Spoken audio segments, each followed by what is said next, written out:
Ito ang Bombo Radio Philippines. Fully digitalized. Numero 1 sa balita, komentaryo, drama at serbisyo publiko. Bombo Radio Philippines. Bombo Radio Philippines. Ang inyong number 1 at most trusted radio network in the country. Sa Radyo Bombo! Oras sa Bombo Radio Iloilo, Philippine Standard Time, 53 minutos na nakalikan sa takna sining alas 11. Welcome sa pagpangalagad sa Bombo Hanay sa Udto diri sa DYFM Bombo Radio Iloilo, ang flagship station sang the number 1 and most trusted radio network in the country, ang Bombo Radio Philippines. Adlaw kita karon sang Sabado, Enero 11, tuig 2025. Sa gihapon ini mo alaga nimo ang kurman, Bombo Chama Blanco Hover. Sa mga dalaguan kag mga nagapauna karon nga mga balita, ang Iloilo Festivals Foundation Incorporated nagapathag matapos ginulan sa madamo sining reklamo bangod wala nila ginabutang ang exact number of tickets nga pwede mapanghatag. 5 ka mga national festivals mapasakop sa illumination. Pavia PNP ginaestablisar karon kung may kaupod sa salakyan ang biktima antes maghalin sa ila puluyan. Inamay kang tanan sa paggaluthang patay sa kay Pastor Douglas Hover tira sa may barangay Anilawa, Pavia, Iloilo. Samtang Comelec Iloilo Province sa ginpayag nga may mahimo pa nga mapanubo o kung makakas ang lugar nga nalakip sa election areas of concern. Kag mga nasunugan sa barangay Taka sa distrito Sangharo hindi na makabalik sa ila sining ginatindugan or gintindugan sang ila sining puloy-an. Muni madalaguan mga balita, issues kay impormasyon na main sentro karon sa aton sining pagpangalagad sa gihapon diri sa palatuntunan na Bombo Hanay sa Udto. Pasiplata naman nato ng mga nagapauna dalaguan kag mga mainit nga balita nasyonal. Mga nagapanguna sining nga mga impormasyon sa pungsod na Pilipinas. Istoryahan naton sa aton sining nga pagpangalagad ang 3 ka mga impeachment complaints sa batok karon sa kay VP Sara ginkasana sa Senado or sa bahin sang House Secretary General or sa bahin sang Kamara. Ang nagpaayag din nga kasado na amo yang House Secretary General. Sa aton sinikaron niya nga mga kabombo madumduman nga mayara karon sang ginaplano nga ika-4 siniyang impeachment complaint, but so far daw wala pa ini ma-file bangod man sa pagpamalabag ni President Bongbong Marcos. Pero gin-verify or na-verify na ang 3 ka mga impeachment complaint nga ginpasaka sa Kamara batok sa kay Vice President Sara Duterte. Ining ginkumpirmar karon ni Secretary General Reginald Velasco kung sa din 3 ka mga impeachment complaint ang natuhoy sa ginapahayag, ginaaligar sa lang paggamit sa confidential fund sang Office of the Vice President. Sa aton sinikiron niya nga mga kabumbo dugang pa ni Velasco nga ang mga gina-file nga reklamo ang gilayon nga pagatunan sang House Legal Department sa karon gina-verify or verified na ang 3 sini ka mga impeachment complaints. Dugang pa ni Velasco nga natala na ipadala anuman sining adlaw ang 3 ka reklamo sa talatapan ni House Speaker Ferdinand Martin Romualdez agod nga malakip sa napulo kadlaw nga House Plenary Order of Business. Ang plenary naman o ang plenaryo ang mayara sang 3 kadlaw gud nga mapadala ang reklamo sa House Justice Committee para sa ila siniiya nga komento. Maprosperayhan ang impeachment complaint batok sa kay Vice President Sara Duterte nga nagauyat sinikaron iya mga miyembro sang House of Representatives nga amo man ang naggisa, nagsugba, nagtadtad sa mga palamangkutanon kag mga akusasyon batok sa kay Vice President Sara Duterte. Sa aton sini nga mga kabumbo, matsyag ko, gamay lang ni ano mo? Gamay lang ang porsyento. no? Gamay lang ang porsyento nga hindi maghulag ang impeachment complaints. Detalye kag mga nagapuna karon nga mga balita sa Bombohanay sa Uto Balita Lokal, balikan ta pagkatapos ang Bombo Network News.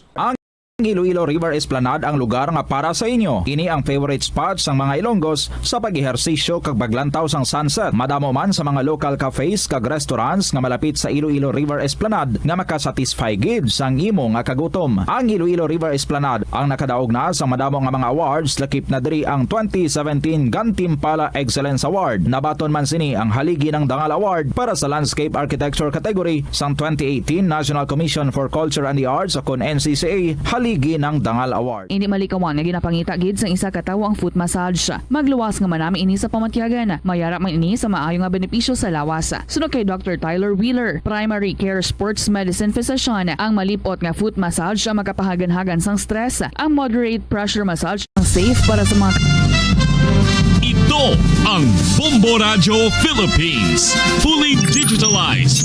Numero 1 sa balita, komentaryo, drama at serbisyo publiko. Bombo Radio Philippines. Bombo Radio Philippines. Ang inyong #1 at most trusted radio network in the country. Sa Radyo Bombo! This is Bombo Network News Noontime Edition, broadcasting live at Bombo Radio Broadcast Center, Makati City, Philippines. Araw ngayon ng Sabado, Enero 11, 2025. Sa ating mga headlines, Manila Police District magpapakalat ng mahigit 1,000 pulis para naman sa isasagawang rally ng Iglesia ni Cristo sa araw ng Lunes. Ang Metropolitan Manila Development Authority at Manila Local Government Unit puspusan na rin ang paghahanda. Ito namang rally ng Iglesia ni Cristo binigyang diin na para sa promosyon ng kapayapaan at hindi para kay Vice President Sara Duterte. Ang Department of Justice pinasasampahan ng kaso ang 30 opisyal ng pulisya na umaroy sangkot sa unlawful arrest sa anti-illegal drugs operation ng taong 2022. Sa ating balita sa ibayong dagat, si Russian President Vladimir Putin handang magkipagpulong kay US President-elect Donald Trump. Sa ating balitang palakasan, Filipino pride is live bumogaw. Pinatumbang Chinese Muay Thai fighter. At live nationwide via satellite. Dumako na tayo sa detalye ng ating mga balita. Inilabas na ng pamunuan ng Metropolitan Manila Development Authority ang binonito traffic management plan para yan sa isasagawang National Rally for Peace ng Iglesia ni Cristo.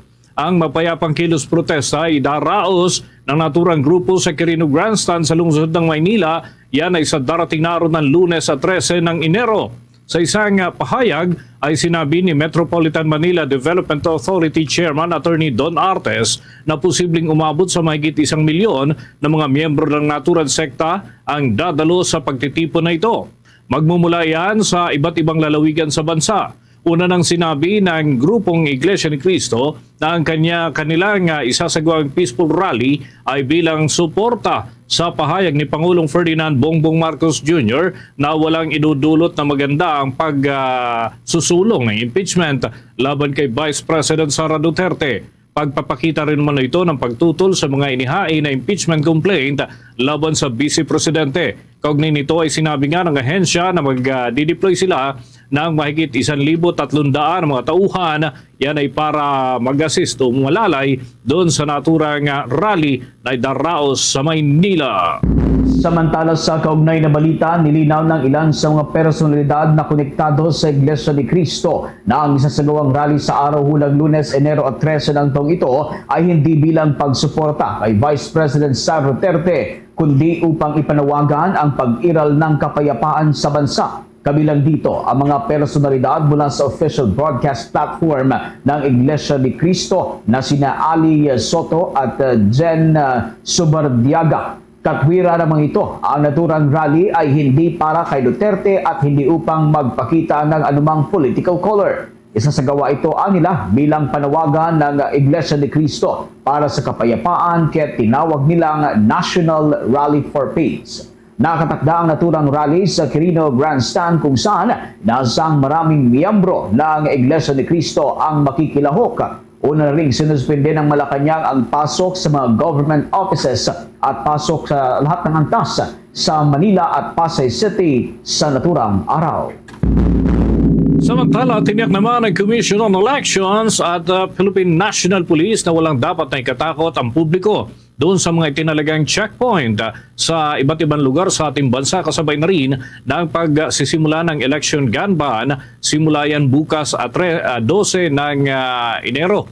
Yan ay bilang paghahanda na rin sa nalalapit na midterm elections ngayong taon. Ayon kay Manila Police District Spokesperson, Police Major Philip Ines, asahan na ang mga marked vehicle ng mga tauhan ng pambansang pulisya at election checkpoints na ilalagay sa mga pangunahing lansangan. Anya, nakalagay dito ang pangalan ng kanilang magiging team leader at naka-uniforme ang mga tataong pulis, mayroong nameplate at nasa maliwanag na lugar tuwing gabi. Bukas, mga kabombo, ay nakatakda ng mag-umpisa ang election gun ban at magtatapos naman ito sa Hunyo 11 ng taong ito. Pinapayuhan ng opisyal ang mga motorista na papalapit doon sa mga checkpoint na ihinto yung kanilang headlight at buksan yung kanilang cabin light at dapat mas mainam din na makipag-usap ng maayos sa mga personnel na nasa checkpoint upang maiwasan ang anumang problema. Una nga rito, aabot sa 38 ng mga election areas ang inilagay sa COMELEC Red Category dahil na rin sa seryosong banta na may kinalaman sa paparating na halalan. Pumalo naman sa 1,239 na mga lugar dito sa ating bansa ang nakadeklara bilang hotspots para naman sa nalalapit na eleksyon. Sa iba pa mga balita sa oras na ito, kinumpirma ni House Secretary General Reginald Velasco na nakumpleto na nila ito ngang isinasagawang verifikasyon sa 3 impeachment laban kay Vice President Sara Duterte na unang inihain nga sa Kamara. Ayon kay Velasco, batay sa isinagawang pag-usuri ng Office of the Solicitor General, may tuturing na verified complaint ang reklamong inihain laban sa bise. Kinumpirma nito na mayroong mambabatas na nais mag-sponsor sa ika-4 na impeachment complaint laban kay VP Sara. Nakatakda naman ito makipagpulong sa naturang mga mambabatas na nagpahayag nga ng interes para matukoy ang mga kinakailangan o kakailanganing hakbang. Paliwanag pa ni Velasco, sa sandaling maendurso ng Office of the Solicitor General, magkakaroon naman ang Office of the Speaker ng 10 session days upang ipadala ang endorsement sa House Committee on Rules. Ang komite naman na ito ay bibigyan rin ng 3 session days upang ma-refer ang naturang reklamo sa House Committee on Justice na may mandatong magsagawa ng pagdinig sa naturang reklamo. Ano ba tayo ng mga karagdagang update kaugnay po ng mga paghahanda ng hanay ng pulisya dyan sa malaking pagtitipon sa bahagi ng lungsod ng Maynila.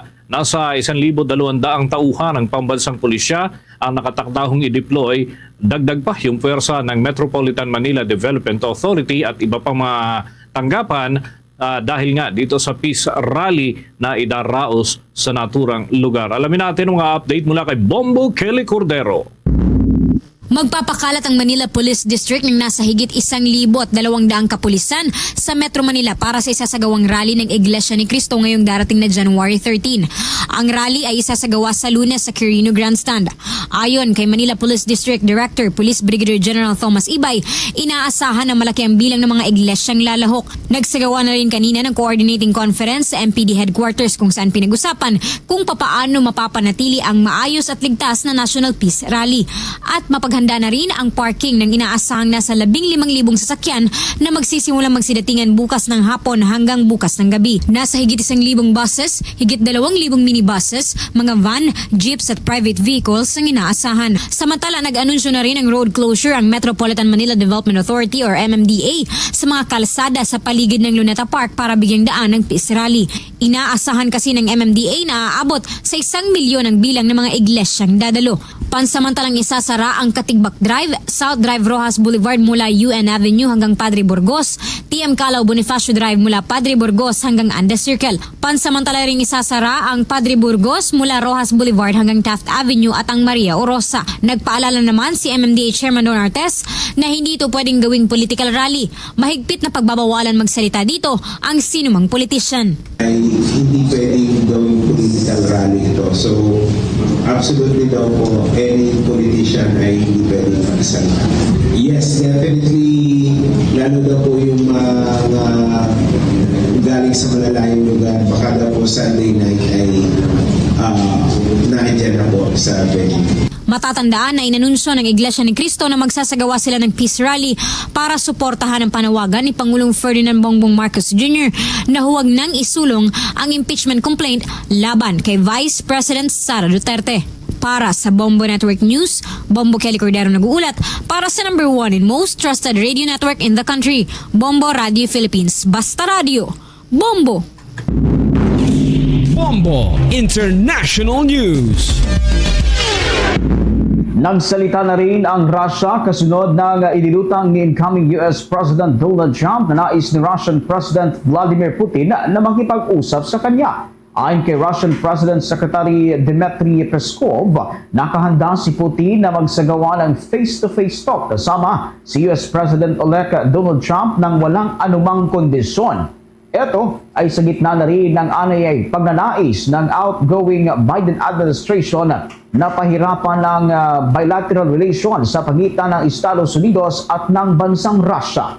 Itong araw naman ng Biyernes ay una nang sinabi ni incoming US President Donald Trump na nais nga ni Russian President Vladimir Putin na makipag-usap sa kanya at kasalukuyan ang inihahanda ng dalawang kampo ang magiging opisyal na pagpupulong ng dalawang leader. Sa ngayon, wala pang eksaktong araw o buwan kung kailan isasagawa ang naturang pagpupulong. Hindi rin kinumpirma ng Russian official kung may napipisil ng araw para sa pag-uusap ng dalawang leader. Isa sa mga una nang binanggit nga ng incoming US President na bahagi ng pag-uusapan ay ang Ukraine-Russia war.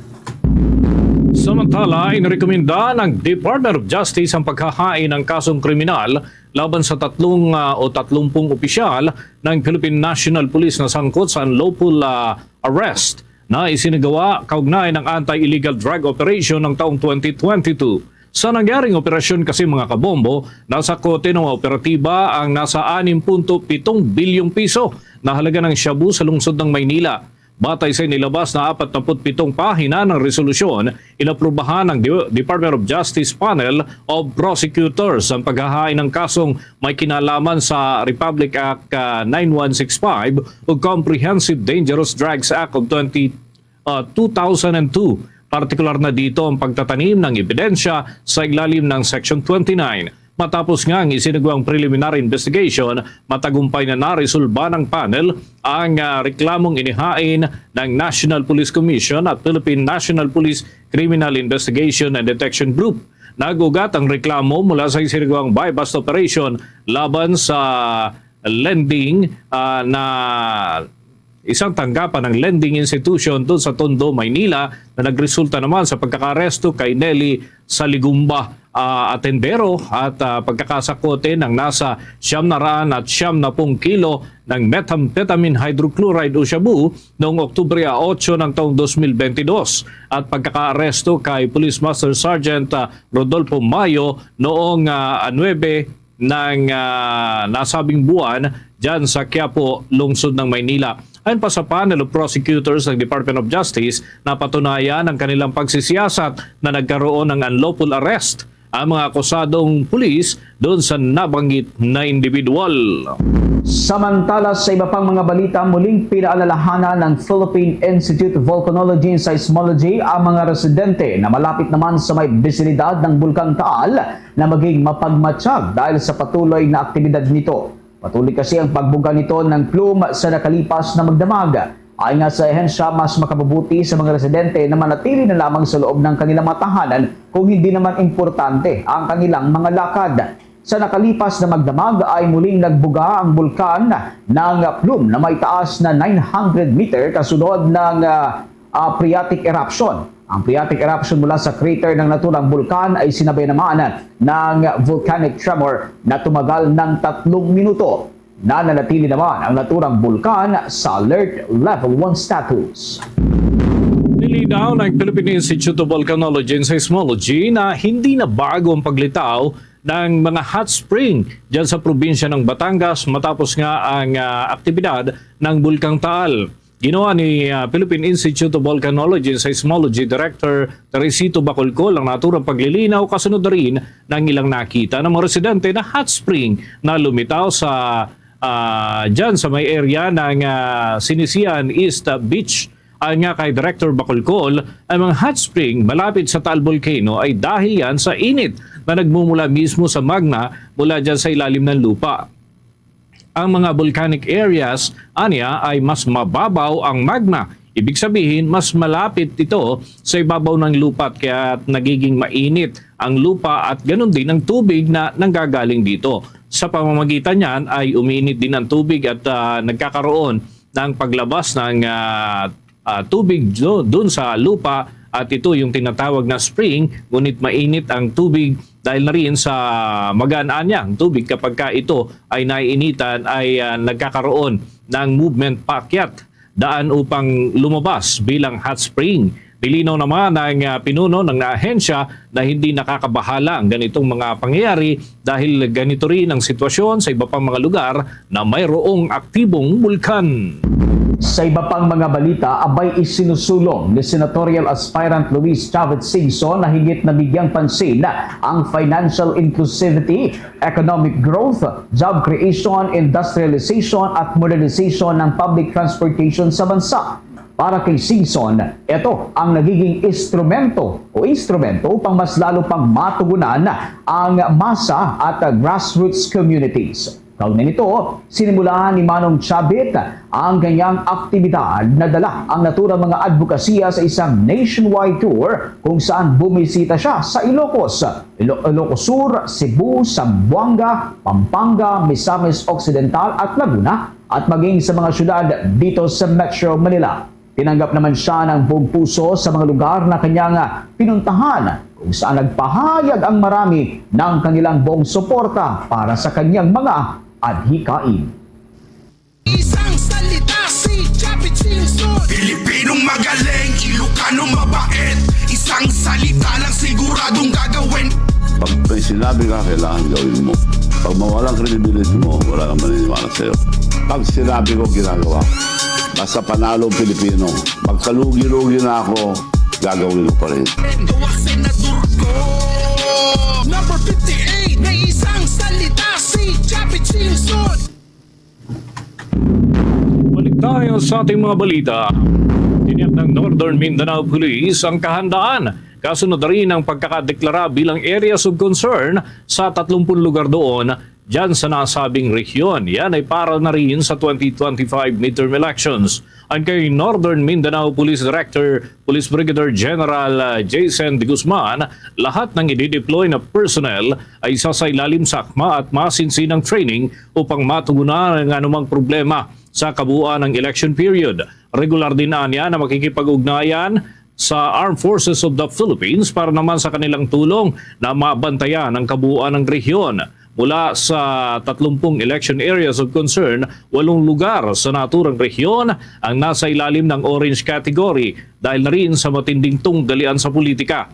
Kinabibilangan ito ng Malaybalay, Kabangkalasan at ganun din yung area ng Mapasugong at Kibawe, Kitaw-Taw at Malitbog, Quezon at Talakag na pawang nasa area ng probinsya ng Bukidnon. Sa mga naturang lugar, binabantayan ang seryosong banta ng armed threats at yung kasagsagan ng election period ay posible umanong magkaroon ng mga kahalintulad na sitwasyon. Ang nalalabing 22 area ay pawang mga nasa magaan na kategorya o yung tinatawag na yellow category. Sa naturang kategorya, ang mga lugar na sa ilalim sa alerto ay pawang may mga election-related incidents, bagay na isa sa mahigpit namang babantayan para sa security sector ng ating bansa. Samantala, mahigit 100 mga small-scale Philippine Offshore Gaming Operators o POGO ang binabantay ngayon ng pamunuan ng Presidential Anti-Organized Crime Commission o PAOK. Ang mga ito ay isinailalim sa ilang serye ng tracking operation sa tulong ng iba pang mga law enforcement agencies sa bansa. Ayon kay PAOK Executive Director Gilbert Cruz, target nilang matrace hanggang sa tuluyang malansag at mabuwag na ang mga ito sa mga susunod na linggo upang matigil na ang kanilang mga illegal na operasyon. Ilan sa mga ito, aniya, ay narito sa Metro Manila habang ang iba naman ay naandyan sa may bahagi ng Northern Luzon. Na-monitor din ng ahensya ang mga small-scale Philippine Offshore Gaming Operators na umano'y pumasok na sa Visayas at patuloy ngayon ang ginagawang illegal na operasyon. Ang mga small-scale POGO ay pinanimula ang nagmula sa mga malalaking Philippine Offshore Gaming Operators na una nang nabuwag ng pamahalaan sa malawakang kampanya laban sa mga ito. Kasunod na rin ng implementasyon ng total ban simulang noong noong 2024. Ayon nga kay Yusek Cruz, pinasok ng mga small-scale Philippine Offshore Gaming Operators ang mga maliit na pasilidad tulad ng mga bahay, subdivision, kondominium at iba pang pamamaraan. Oras natin sa buong kapuluhan, 19 na minuto na makalipas ang alas 12 ng tanghali. Umabot mga kabombo sa kabuang 382 metriko tonelada ng mga basura ang kabuuan ho ng nakolekta sa panahon ng Traslasyon 2025. Ito'y katumbas ng mahigit 1,000 metro kubiko ng iba't ibang klase ho ng basura na mula dyan sa may Quirino Grandstand kung saan nagsimula ang naturang prosesyon patungo naman sa Quiapo Church. Ayon sa Manila City Local Government Unit, naging mabilis ang pagkolekta dun sa naturang mga basura dahil agad na sinunda ng mga personnel ng Department of Public Services ang lahat ng mga lugar kung saan nagkukumpulan ng mga deboto at lahat naman ay nakibahagi dun sa naturang traslasyon. Ilang oras matapos makarating ang andas ng Nazareno de Quiapo doon sa simbahan ay nilinis na kagad ang kabuuan ng ruta na dinaanan ng andas batay na rin sa ulat ng Manila City Government. Kinilala naman ng lokal na pamahalaan ang naging ambag ng mga sweepers at garbage collectors sa pagpapanatili ng kalinisan sa kabuuan ng Traslasyon 2025. Sa pagkakataong ito, kuha tayo ng mga balitang tinutukan ng ating mga kasamahan sa labas ng ating himpilan. Ito hong Tandang Sora Station ng Metro Manila Subway Project abay sisimulan ng gawin. Bahagi naman ng Mindanao Avenue isasara hanggang sa taong 2028. Alamin natin kung bakit sa pag-uulat ni Bombo Grant Hilario. Nakatakdang simulan na ang paggawa sa Tandang Sora Station ng Metro Manila Subway Project ngayong darating na linggo ng hating gabi. Ito ay ang ikatlong istasyon na gagawin kasunod ng North Avenue at Quirino Highway Station na mas naunang umpisahan. Ibinahagi ni Engineer Antonio Aganon Jr., Chief Engineer ng private contractor sa naturang proyekto, kinakailangan na mailihis ang ilang linya sa Mindanao Avenue upang magawa ang istasyon. Sa katunayan po, itong Tandang Sora, this is the third station that we are now constructing. Nauna po yung North Avenue, yung Quirino Highway, and then ito pong pangatlo yung Tandang Sora. Yung station box po ng Tandang Sora will be constructed beneath Mindanao Avenue Highway. Okay? In order for us, para magawa po itong Tandang Sora Station Box, is we need to divert yung traffic on both lanes. This is northbound and southbound. Dahil dito, isasara ang dalawang bahagi ng Mindanao Avenue upang magbigay daan sa proyektong gagawin na Tandang Sora Station ng Metro Manila Subway. Gayunpaman, mayroong ginawang diversion road sa maaapektuhang southbound lane at northbound lane na may kaparehong bilang ng linya sa mga isinarang bahagi ng kalsada. Sinabi ni Engineer Aganon Jr. na magkakaroon din ng ibang mga alternatibong ruta na maaaring daanan ng mga motorista. So sa alternative route ng northbound po is if you are going northbound, dadaan ka rito sa mismong Mindanao Avenue, The option is you could turn right at diretso ka lang po hanggang doon sa corner ng Visayas Avenue or at the corner of Tandang Sora Avenue. And then going back doon sa mismo Mindanao and turn right again. Okay?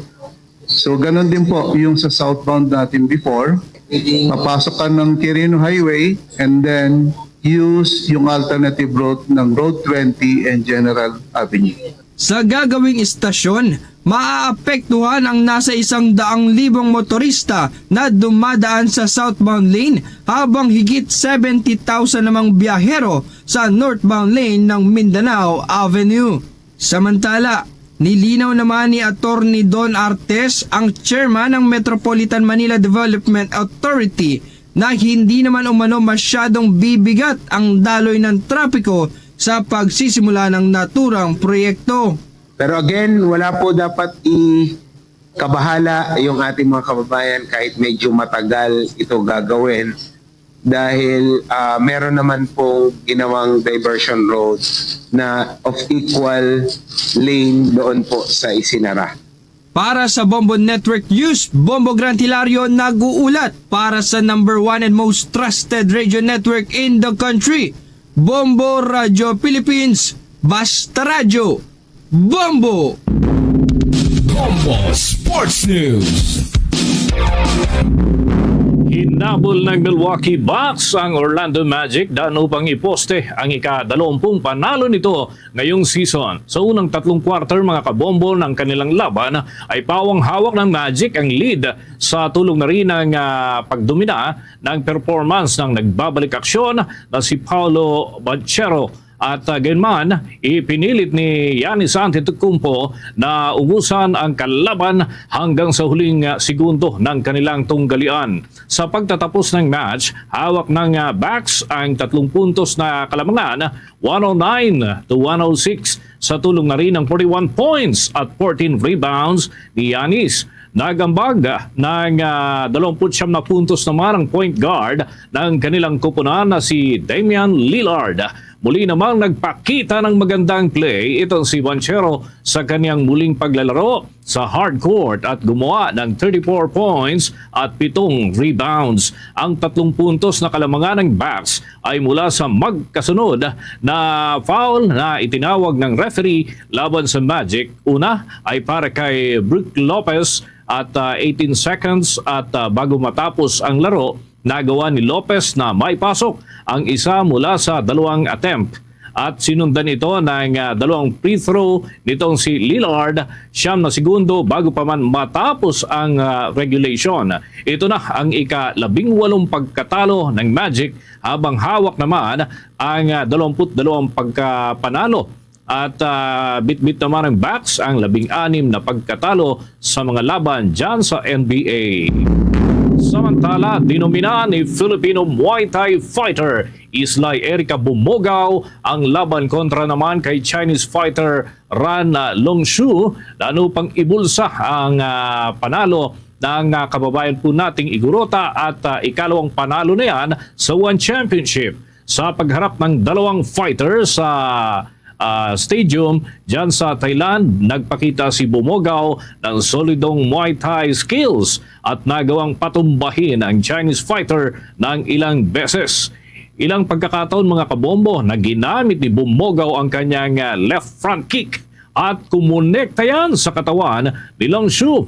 Bagaman nakailang ulit ding kumonekta ng solid punch itong Chinese fighter, lalo na sa mukha ni Bumogaw, hindi naman ito naging sapat para hadlangan ang unanimous decision ng judges pabor para kay Islay.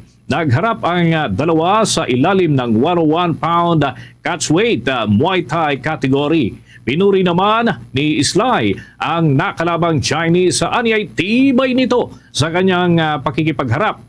Ayon sa Pinay fighter, sa kabila ng kanyang mga suntok at sipa, nagawa ng kanyang katunggali na makipagsabayan sa kabuuan ng kanilang laban. Itong ikalawang laban ni Islay mula nang pumasok sa One Championship at kapwa na ipanalo ang 2 laban. Una ay noong huling bahagi ng 2024. nananatili siyang top Muay Thai fighter sa buong mundo. Sa ilalim yan ng 45 kilograms category female elite division, batay na rin sa ranking ng International Federation of Muay Thai Association.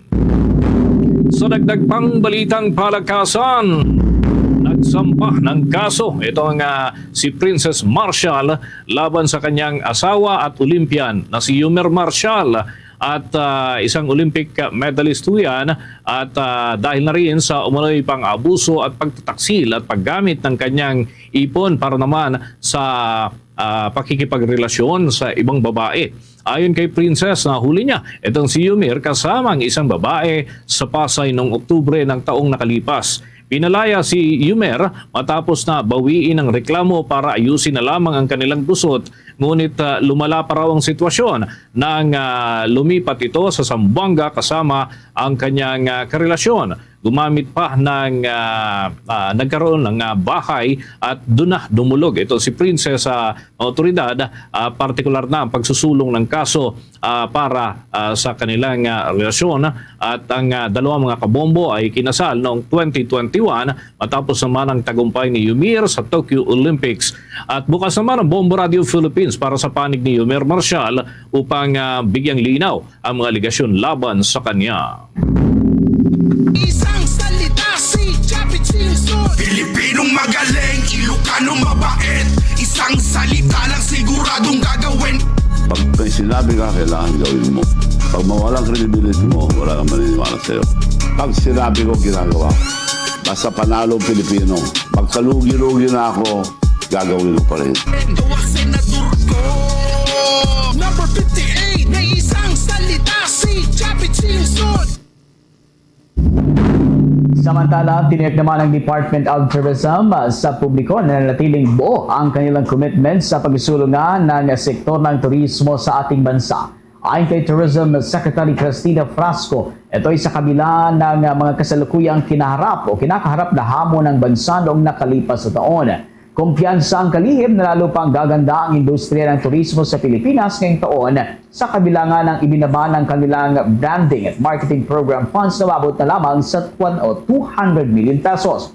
Malaki ang ibinaba nito mula sa dating 1.2 billion pesos budget noong taong 2023. Maliwanag pa ng kalihim na malaki ang naging epekto naman ng geopolitics sa rehiyon sa mga bilang ng mga turista na pumapasok sa bansa noong nakalipas sa taon. Kabilang na rito ang mga Chinese na pinadeport ng gobyerno dahil sa pagkakasangkot sa illegal na operasyon ng mga Philippine offshore gaming operators sa bansa. Nananawagan naman ng suporta ang ehensya sa publiko para sa kanilang mga programa na magkatutulong sa paglago ng sektor ng turismo at ekonomiya ng ating bansa. Oras natin sa buong kapuluan, 29 na minuto bago sumapit ang 1:00 ng hapon. Nanawagan ng hustisya ang Commission on Filipinos Overseas kasunod ng pagkamatay ng isang Pinay doon sa Slovenia. Kinilala ang biktima na si Marbil Factoran Kochasik at yan ay 27 anyos at pinatay umano ng kanyang karelasyon o ng kanyang asawa na kinilala naman na si Mitja habang nagbabakasyon doon sa Bled, Slovenia. Panawagan ng naturang tanggapan na maibigay ang hustisya sa pinaslang na Pinay kasabay na rin ang pagkundina sa nangyaring pagpatay. Nag-alay din ng panalangin ng ahensya para kay Marbil at kasama ang pakikipagluksa para sa kanyang pamilya. Ang biktima mga kabombo ay dumating sa Slovenia noong taong nakalipas bandang 22 ng Disyembre, ngunit makalipas lamang ang ilang linggo ay natuklasan ang kanyang pagkamatay na umano'y kagagawan mismo ng kanyang Slovenian husband na una nang nakitaan ng ilang serye ng mental health problem. Patuloy pa rin ang investigasyon ng lokal na otoridad doon sa Slovenia sa nangyaring murder habang dinala na rin sa psychiatric hospital ang naturang suspect. Muli namang iginiit ng tanggapan ng gobyerno ng Pilipinas na kinakailangan na maprotektahan ang mga Pinoy na nasa ibayong dagat habang hinihikayat ang mga Pilipinong dumaranas ng domestic violence at iba pang uri ng pang-aabuso na makipag-ugnayan sa kanilang tanggapan. Maaring malapitan ang ahensya sa pamamagitan ng mga action line na bukas para sa mga biktima ng human trafficking. Samantala, muling ipatutupad ang panibagong oil price hike sa susunod na linggo. Batay sa pagkataya ng Department of Energy, tataas ng 40 centavos hanggang 70 centavo ang kada litro ng presyo ng gasolina. Abot naman sa 45 centavos hanggang 75 centavos ang itataas naman sa kada litro sa presyo ng diesel. At 65 centavos naman hanggang 75 centavos ang itataas sa kada litro ng presyo sa kerosene. Susundan nito ang big-time oil price hike na ipinatupad ngayong linggo kung saan kapwa nagrehistro ng mahigit ₱1 ang itinaas sa presyo ng gasolina at diesel. Sa unang kalahating bahagi ng Enero ngayong taon, pawang oil price hike pa lamang ang natunghayan sa ating bansa. Samantala, tinanggihan ng Sandigan Bayan ang petisyon ni Mary Ann Maslog na makapagpiyansa matapos siyang magpanggap na patay na higit 5 taon ang nakakalipas. Ayon nga sa korte, ang kaniyang mga aksyon ng pag-iwas sa pagkakaaresto at pagpapanggap na siya ay patay na ay nagbigay ng sapat na dahilan upang hindi pagbigyan ang kaniyang petisyon. Si Maslog, mga kabombo, ay akusado sa isang graft case na may kinalaman sa isang peking 24 million pesos na textbook procurement deal noong 2008 na kinasasangkutan ng opisyal mula sa dating Department of Education, Culture and Sports o DEX na ngayon ay Department of Education o DepEd na lamang. Noong taong 2019, iniulat niyang pumanaw na siya ngunit napag-alaman na siya ay buhay pala at nahuli nga noong Setyembre ng nakalipas na taon. Noong nasabing petsa ay naaresto ng National Bureau of Investigation ang isang Dr. Jessica Francisco sa Quezon City na pinaniniwalaan nga na si Maslog na may kinalaman sa isang scam na nagkakahalaga ng 8 milyong piso ang kinuha mula sa dalawang investor ng taong 2021. Natuklasan ng mga investigador ang koneksyon nitong si Dr. Francisco kay Mary Ann Maslog matapos na matukoy ang mga fingerprint nitong si Francisco na nagdadala sa mga talaan nitong si Maslog sa Sandigan Bayan. At pinilit ni Maslog na ipagpalagay na siya ay patay na gamit ang peking pagkakakilanlan kasama ang kaniyang anak sa pagpapalabas ng maling impormasyon. Dahil nga sa paulit-ulit na pag-iwas sa pagkakaaresto at tinanggihan nga ng Sandigan Bayan ang kanyang petisyon para naman sa kanyang paghahain ng piyansa at pinagtibay pa yung bench warrant na naka-issue mula sa korte. Samantala, patuloy pa rin mga kaapekto sa ilang lugar sa Luzon at maging sa Visayas ang umiiral na Intertropical Convergence Zone, shear line at amihan ngayong araw. Dahil dito asahan na ang kalat-kalat ng mga pag-ulan pa rin, pagkulog at pagkidlat sa bahagi ng Visayas, Bicol Region at Mimaropa. Epekto yan ng shear line. Parehong lagay rin ng panahon ang maranasan sa may bahagi ng Davao Region at Soxargen dahil sa pag-iral naman ng Intertropical Convergence Zone o ITCZ. Makaka-apekto naman ang North-East Monsoon o amihan sa Cagayan Valley, Cordillera Administrative Region, ito hong Aurora, Quezon, maging sa Metro Manila at nalalabing bahagi ng Luzon na magdadala naman ng mga mahihinang pag-ulan ngayong araw. Asahan naman ang isolated rain shower o thunderstorm sa nalalabing bahagi naman ng Mindanao. Aabot mga kabombo sa halos 14 million pesos na halaga ng shabu ang matagumpay na nakumpiska ng mga tauhan ng pulisya mula sa isinagawang buy-bust operation sa Barangay Dau, dyan sa may Dawi sa lalawigan ng Bohol.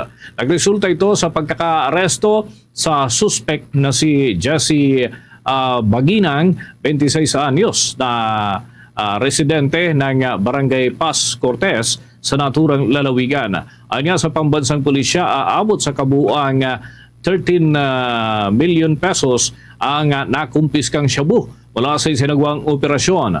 Ang naturang hakbang ay pinangunahan ng mga tauhan ng Provincial Intelligence Unit ng Bohol at yung Police Provincial Office. Sa naging pahayag ni Police Lieutenant Colonel Jomar Pamarejos ng Bohol Police Provincial Office. Sinabi nito na ang suspect ay source umano ng iligal na mga droga dyan sa naturang lalawigan. Binati naman ng Police Regional Office sa Central Visayas ang kinikilalang tauhan dahil sa matagumpay na operasyon na kanilang naisagawa.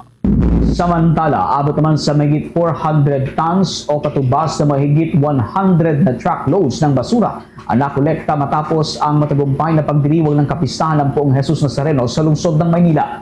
Mula ito sa mga lugar na dinaanan mismo ng milyong-milyong mga deboto na lumahok sa traslasyon ngayong taon at sa iba pang mga lugar na pinagdausan nito. Ayon sa pamunuan ng Manila Local Government Unit, ang naturang bulto ng basura ay nakolekta mula Enero 6 hanggang 10. Mas mababa naman ito kumpara sa dami ng basura na nahakot mula noong traslasyon noong nakalipas sa taon na umabot naman sa 158 truckloads o katumbas 468 metric tons.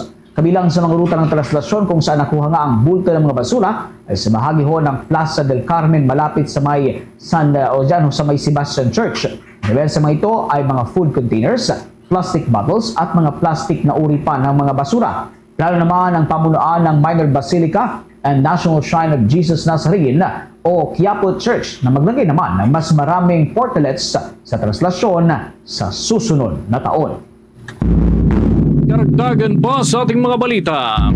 Nakatakda ngayong taon ang pagtataas ng Social Security System premium contribution kung saan maraming mga mambabatas ang hindi sang-ayon dito. Sa ilalim kasi ng House Resolution number 2161, sinabi ni Congressman Rufus Rodriguez na ang karagdagang 1% ay dagdag din pasanin ng mga employer at empleyado lalo na't tumataas ang inflation at mabilis ang pagmahal ng mga bilihin.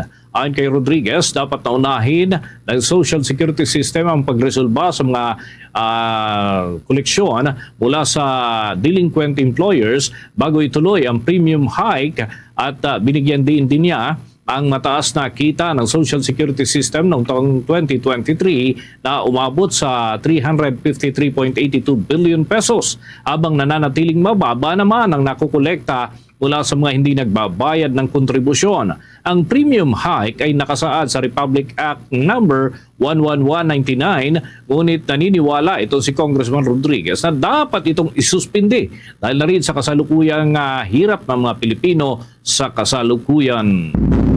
Sa iba pang mga balita sa oras na ito mga kabombo at kasernison, abay tiniyak nga netong pamunuan ng Philippine Health Insurance Corporation o PhilHealth na patuloy lang palalawakin ang kanilang mga serbisyo ngayong taon para ho sa lahat ng kanilang mga miyembro. Ito ay sa kabila pa rin ng zero subsidy sa kanilang 2025 national budget na ibinigay ng Kongreso. Ito naman ang ito ho ay simula ngayong araw ay maaari nang i-avail ng mga miyembro ng state insurer ang kanilang mga outpatient emergency care benefit package. Nakapaloob sa naturang benepisyo, itong benefit package na tinatawag mga kabombo, ang urgent medical care. Para naman ito doon ho sa mga pasyenteng dinala sa mga emergency hospital na hindi na kailangang ma-admit sa loob ng 24 oras. Ayon pa sa PhilHealth, ang nasabing package na ito ay nakatuon naman doon ho sa mga facility-based emergency at pre-hospital emergency benefits na magagamit naman ng kanilang mga miyembro sa mga hospital emergency department na accredited mismo ng PhilHealth. Bukod pa ho sa mga outpatient emergency care package na ino-offer nga ng pamunuan nito, abay marami pang dagdag na serbisyo ang PhilHealth, kabilang na ang package naman para sa ischemic heart disease, acute cardiac infarction, kidney transplant at preventing oral health service sa primary care at iba pang mga serbisyo. Sa pagkakataong ito, dako na tayo sa mga ulat ng ating mga himpilan. Unahin natin mga kabombo, itong isang grupo ng mga aktivista dyan sa Western Visayas, ipilitin pa rin daw na makapagdaos ng kilos protesta sa kabila ng protest ban kasabay ng Dinagyang Festival 2025. May balita ang Bombo Radio Iloilo. Nagpanabas ng executive order sa Iloilo City Mayor Jerry Trias na nagbabawal ng political slogans, propaganda materials at anti-government slogans kasabay ng selebrasyon ng Dinagyang Festival 2025. Sa panayam ng Bombo Radio Iloilo kay Miss Joy Fasinal Vantilaga, ang spokesperson ni Mayor Jerry Trias, sinabi nito ng order ay may layunin na hindi magamit ang selebrasyon sa pamumulitika at maiwasan ang mga protesta laban sa pamahalaan. Kabilang sa ipagbabawal ay ang mga materyales na may mukha o pangalan ng kandidato, local man o national. Kinundi na naman ng mga activist groups ang nasabing hakbang ng alkalde. Sa inilabas na pahayag ng progresibong grupo na Bagong Alyansa Makabayan o Bayan Panay, inilarawan ito ng nasabing order ay isang direct assault sa karapatan ng mga mamamayan na magpahayag ng saloobin at magsagawa ng peaceful assembly. Ating pakinggan si Miss Joy Fasinal Vantilaga, ang spokesperson ni Iloilo City Mayor Jerry Trias. So, pursuant sa Executive Order 167, nakastipulate na pag-prohibit sa pag-display any political slogans or propaganda materials and anti-government slogans in any forms. Pag-prohibit any forms of election-related materials such as but not limited to printed and visual materials in any medium size and format bearing the name and or face of the political candidate. Para sa Bombo Network News, ito si Bombo Ayan Gahete. Para sa number 1 and most trusted radio network in the country, Bombo Radio Philippines. Basta Radio! Bombo! Wapa tayo ng mga balitang tinutukan ho ng ating mga kasamahan mula sa ating mga lalawigan. Ito hong Emergency Medical Unit. Aba, itinatag naman ng Philippine Red Cross sa Cebu para ho sa suportahan nga itong iba't ibang aktibidad ng Sinulog 2025. Alamin natin ang buong detalye ng balitang yan. Tinutukan ng Bombo Radio Cebu. Nakilahok sa iba't ibang aktibidad sa kapistahan ni Senyor Santo Niño de Cebu sa Sinulog 2025 ang hanay ng Philippine Red Cross Cebu Chapter. Ito ang sinabi ni Attorney Maria Vera de Jesus, ang Chapter Administrator ng Philippine Red Cross Cebu City Chapter sa eksklosibong panayam nito sa Bombo Radio Cebu kung saan naging aktibo ang kanilang mga miyembro hindi lamang sa araw ng Sinulog Grand Parade kundi sa buong linggo ng kapistahan. Mas malawak din ang kanilang deployment ngayong taon kumpara sa nakaraang dalawang sinulog na ginanap sa Cebu South Road Properties dahil sa pagbabalik ng sinulog event sa downtown Cebu City. Gayon din, noong Enero 9 sa opening salvo ng kapistahan, nakatalaga ang mga miyembro ng Philippine Red Cross na hindi lamang binubuo ng Cebu Chapter kundi maging ng Lapu-Lapu City at Cordova Chapters. Ang Philippine Red Cross ay naghanda ng 6 na mga ambulansya na nagpapakalat sa buong ruta ng Grand Parade at magtatatag din ng Emergency Medical Unit Type 1 na isang klase ng ospital na kumpleto sa mga kagamitan sa pangdamot ng mga minor injuries na may presensya ng mga doktor at mga nurse. Hinihikayat pa rin ng Philippine Red Cross ang publiko na nananatiling bukas ang kanilang opisina sa mga individual na gustong mag-donate ng dugo, lalo na sa panahong ito na nangangailangan ang mga pasilidad ng ospital. Nandiyan na yung i-ensure ng Philippine Red Cross ang security and safety ng ating general public, pati na po yung mga turista na darating at yung mga devotees. Dahil alam po naman natin na ito ay hindi lamang para sa Cebu, kundi ito ay global na festivity. Ano po? So, ibig ko lamang po ipaalam na hindi lamang Philippine Red Cross Cebu Chapter ang ating i-mobilize, kundi tayo ay tutulungan ng Lapu-Lapu Cordova Chapter sa mga darating na araw. Ay nagsimula na tayo ng ating operation sa opening salvo at ito po ay magpapatuloy hanggang next week. Ating napakinggan si Attorney Maria Vera de Jesus and Chapter Administrator ng Philippine Red Cross Cebu Chapter. Mula rito sa lungsod at lalawigan ng Cebu, ako si Bombo Kenapor para sa number 1 and most trusted radio network in the country, Bombo Radio Philippines. Basta Radio, Bombo! Oras natin sa buong kapuluan, 14 na minuto bago sumapit ang 1:00 ng hapon. Tayo ng mga karagdagan report. At ito mga kabombo, itong si Governor Gwen Garcia ng Cebu ay itutuloy pa rin daw yung pagsasampa ng kaso laban sa National Museum of the Philippines dahil dun sa naantalang pagbabalik ng mga panels na nauukol para dun sa kanilang lalawigan. Alamin natin ang update ng Star FM Cebu.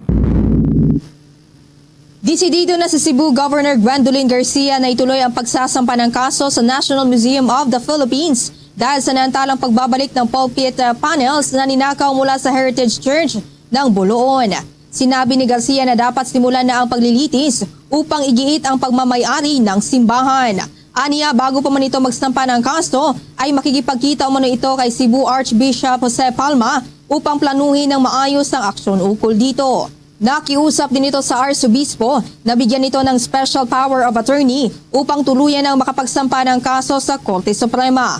May batayan pa umano siya upang i-pursue ang mga pulpit panel ng mga antique mula sa isang simbahan na itinalaga bilang National Historical Landmark at National Cultural Treasure. Iginit pa sa opisyal na ang naturang pulpit panel ay bahagi ng kultural na pamana ng Buluon at Cebu. Dagdag pa nito, base sa Section 16 ng Local Government Code ng 1991 ay may kapangyarihan na magsampa ng kaso para protektahan at preserba ang kultura ng nasasakupan nito. Pinuna pa nito ang NMP Director Jeremy Barnes dahil sa mabagal na proseso nito sa pagsauli ng mga panels sa Archdiocesan Shrine of Patrocinio de Maria Santissima Parish. Sa ngayon, posibleng maharap sa kasong may paglabag sa anti-fencing law si Barnes dahil sa pagtago ng mga nakaw na panels sa nabanggit na museo. So I'm going to have this studied very carefully, but prior to that, just so everything is laid down, we'll call for that meeting with the Archdiocese. I hope that Archbishop Palma will be available. I'd like to hear it directly. More than a religious icon, that is also part of our heritage. And General Welfare, Section 16, states that I am supposed to protect our cultural heritage. Mula rito sa lungsod ng Cebu, Star DJ Kylie Crystal nag-uulat. Para sa number 1 and most trusted radio network in the country, Bombo Radio Philippines. Basta Radio, Bombo! Bombo International News. Samantala mga kabombo at ka-Nation, ito ho, maraming mga Lebanese umaasa sa bagong Pangulo na mababago niya ang kalagayan ng kanilang bansa. Alamin natin ang buong detalye ng balitang yan na tinutukan ng Bombo Radio Vegan. Maraming Lebanese ang umaasa sa bagong presidente ng Lebanon na si Army Commander Joseph Aoun na mababago niya ang kalagayan ng kanilang bansa. Sa panayam ng Bombo Radio Vegan kay Bombo International News Correspondent Rowena Bagoyo na nasa Lebanon, may mga nag-aalinlangan na magbabago pa ang sitwasyon dahil lubog na sa kahirapan at kaguluhan ang bansa. Ayon kay Bagoyo, nangako si Presidente Aoun na gagawin niya ang lahat upang maiwasan ang mga karahasan na naganap sa nakaraan at hindi siya kailanman magpapadikta sa Hezbollah Group. Ngunit ayon kay Bagoyo, wala pa ring pagkakaisa nakikita sa Lebanon dahil sa mga protesta at rally bilang pagkontra sa bagong Pangulo. Samantala, nagpapatuloy ang mga pagsabog sa South Lebanon at ang repatriation sa mga Pilipino. Maliban dyan, nanawagan siya na agarang aksyon at tulong mula sa Department of Migrant Workers dahil may mga ilang Pilipino na nasa evacuation shelters na hindi nakatatanggap ng sapat na tulong. Marami po ang umaasa na sana po siya na pong pakabago dito sa sitwasyon dito sa Lebanon. Pero meron pa rin pong mga sabi-sabi na hindi na mahirap na talagang baguhin kahit na meron na pong presidente. Mahirap na pong iahon ang Lebanon kasi lugmok na po talaga. Kasi ang dami-daming problema dito lalo na po sa crisis, diba? Sabi niya, gagawin niyang lahat para hindi na matulad noon. Kasi diba, yung dating presidente, kaapelyido rin niya. Ang sabi naman niya, hindi na siya papadikta dito sa Hezbollah Group. Yan ang ulat mula rito sa Bombo Radio Vegan para sa Bombo Network News. Ito si Bombo Maylin Cabanilla para sa number 1 and most trusted radio network in the country, Bombo Radio Philippines. Basta Radio, Bombo! Ito naman hong mga teorya sa naging pinagmulan o ugat mismo nitong naganap nga na wildfire sa Los Angeles, California, abay malayong maging politikal. Banta naman ng paglakas ng hangin, maaari pang palawakin ito nga kasalukuyang sunog doon. Alamin natin ang buong detalye, may pag-uulat ang Bombo Radio Dagupan. Hindi sinang-ayuna ni Bradford Adkins, ang Bombo International News Correspondent sa United States of America, ang mga lumalabas na teorya kaugnay sa pagsiklab ng wildfire sa Los Angeles, California. Sa panayam ng Bombo Radyo Dagupan sa kanya, pinaniniwalaan umano ng mga apektadong celebrities na maaaring arson ang ugat ng wildfire. Aniya, ang reklamo ng mga kilalang tao ay may kaugnayan sa politika dahil sa hindi nila binoto si US President-elect Donald Trump noong nakaraang presidential election. Giit ni Adkins, maaaring dulot talaga ng kalikasan ng wildfire at malayong may kinalaman ang politika. Malaki rin talaga ang pagkakataon na lumawak pa ang wildfire dahil dikit-dikit ang mga bahay sa Pacific Palisades. Samantala, kinabibiliban naman niya ang disaster preparedness management ng mga otoridad sa California. Ginagamit kasi ang teknolohiya upang magbigay ng aksyon sa sakuna, kabilang na ang pagpapadala ng message alert sa mga malapit sa wildfire. Pagbabahagi pa niya na nasubukan niyang makatanggap nito habang nasa trapiko.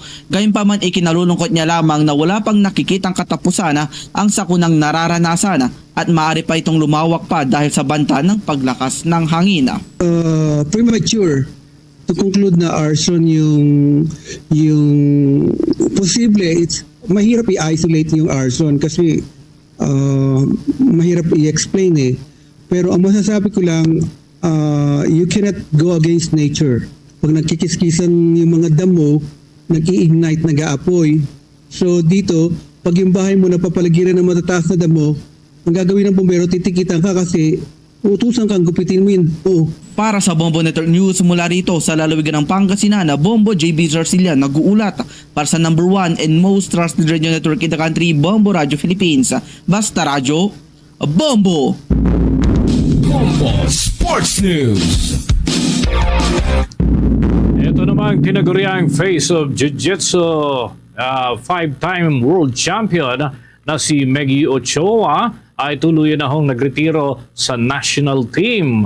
Alamin natin ang iba pang update mula sa Star FM Dagupan. Opisyal nang inanunsyo ni multi-world jiu-jitsu champion Margarita Meggy Ochoa ang kanyang pagre-retiro bilang miyembro ng Philippine National Team. 5 beses naging world champion si Ochoa sa World International Brazilian Jiu-Jitsu Federation at Abu Dhabi Jiu-Jitsu World Championships. Kasama rin sa kanyang mga tagumpay ang gold medals mula sa 2017 Asian Indoor and Martial Arts Games in Women's 45 kg category at 2023 Hangzhou Asian Games in Women's 49 kg category, pati na rin ang ginto sa 2019 at 2023 Southeast Asian Games. Sa eksklusibong panayam ng Star FM Dagupan, ibinahagi ng 34 anyos na atleta ang napakahirap na desisyong magpaalam sa international competitions bilang pambansang atleta. Ayon kay Ochoa, nahirapan siyang balansihin ang lahat ng aspeto ng kanyang buhay dahil sa dami ng nadagdag na commitments. Nagsimula po ako ng sariling club called Solas Jiu-Jitsu. Nagsimula rin po akong mag-coach sa youth national team po. Noong 2024 po, nahirapan po akong balansihin ang lahat. Hindi po ako nakapag-perform ng masyadong mabuti bilang atleta noong 2024. Tinanong ko po ang sarili ko and nagdasal din po sa Diyos kung alin sa tatlo ang pinaka-willing po akong ma-give up. Yung pagiging atleta po ang pinaka-willing ako kasi po yung dalawa kakaumpisa pa lang. Yung pagiging atleta po matagal ko na po itong ginagawa and kumbaga na-achieve na rin po ang ilan sa mga goals na ninais kong ma-achieve. Bagamat nagretiro na sa national team, tiniyak ni Ochoa na mananatili siya sa mundo ng jiu-jitsu bilang isang club competitor at coach. Yan ang balita muli rito sa Star FM Dagupan para sa Bombo Network News. Star DJ Bobby nag-uulat para sa number 1 and most trusted radio network in the country, Bombo Radio Philippines. Basta Radyo, Bombo! Mga kabombo, mga ka-Star Nation, tuloy-tuloy pa rin sa pagsubaybay sa mga programa ng Bombo Radio Philippines. Kahit pagkatapos itong Bombo Network News, masusubaybayan nyo pa rin ang mga Facebook Live programs ng ating mga himpilan. Meron din sa YouTube at iba't ibang platform.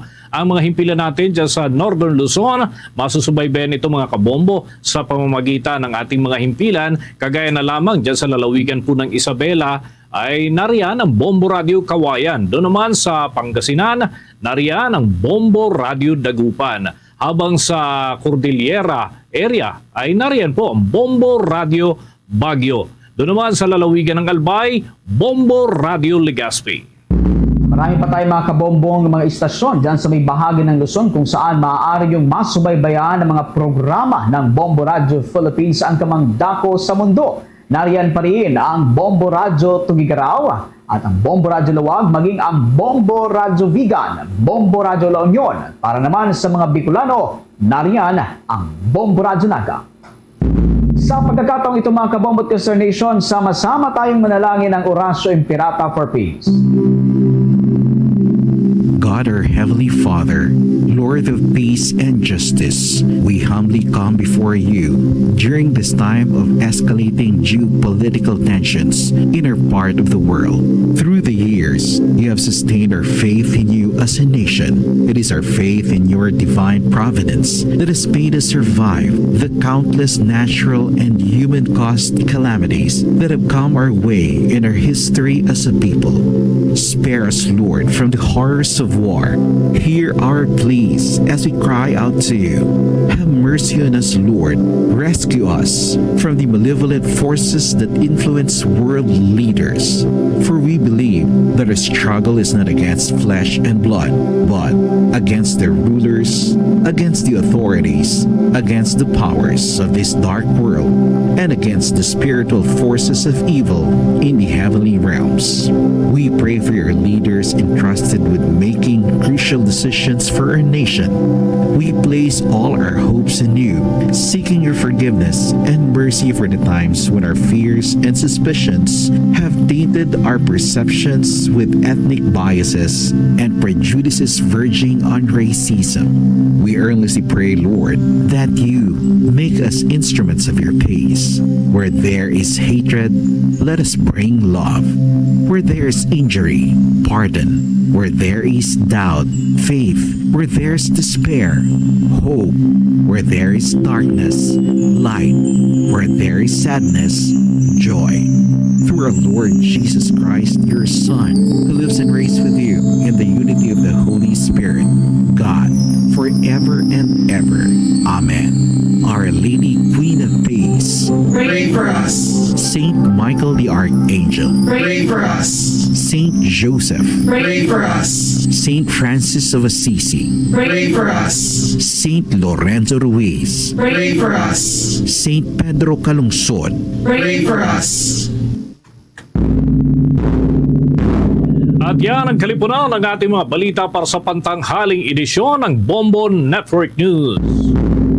Narito sa Bombo News Center, Makati para sa number 1 and most trusted radio network in the country, Bombo Radio Philippines. Basta Radio, Bombo! Gad sa takma sining launa, balik na diri sa pagpangalagad sa Bombo Hanay sa Udto. Sa gihapon, kaupo nimo Bombo Chama Blanco Hover, standby. Sa aton sining mga kabombo sa dugang mga balita, kaga impormasyon. Nga aton sining pagatutukan diri sa pagpalayag karon sa Bombo Hanay sa Udto. I-check nato ang follow-up report.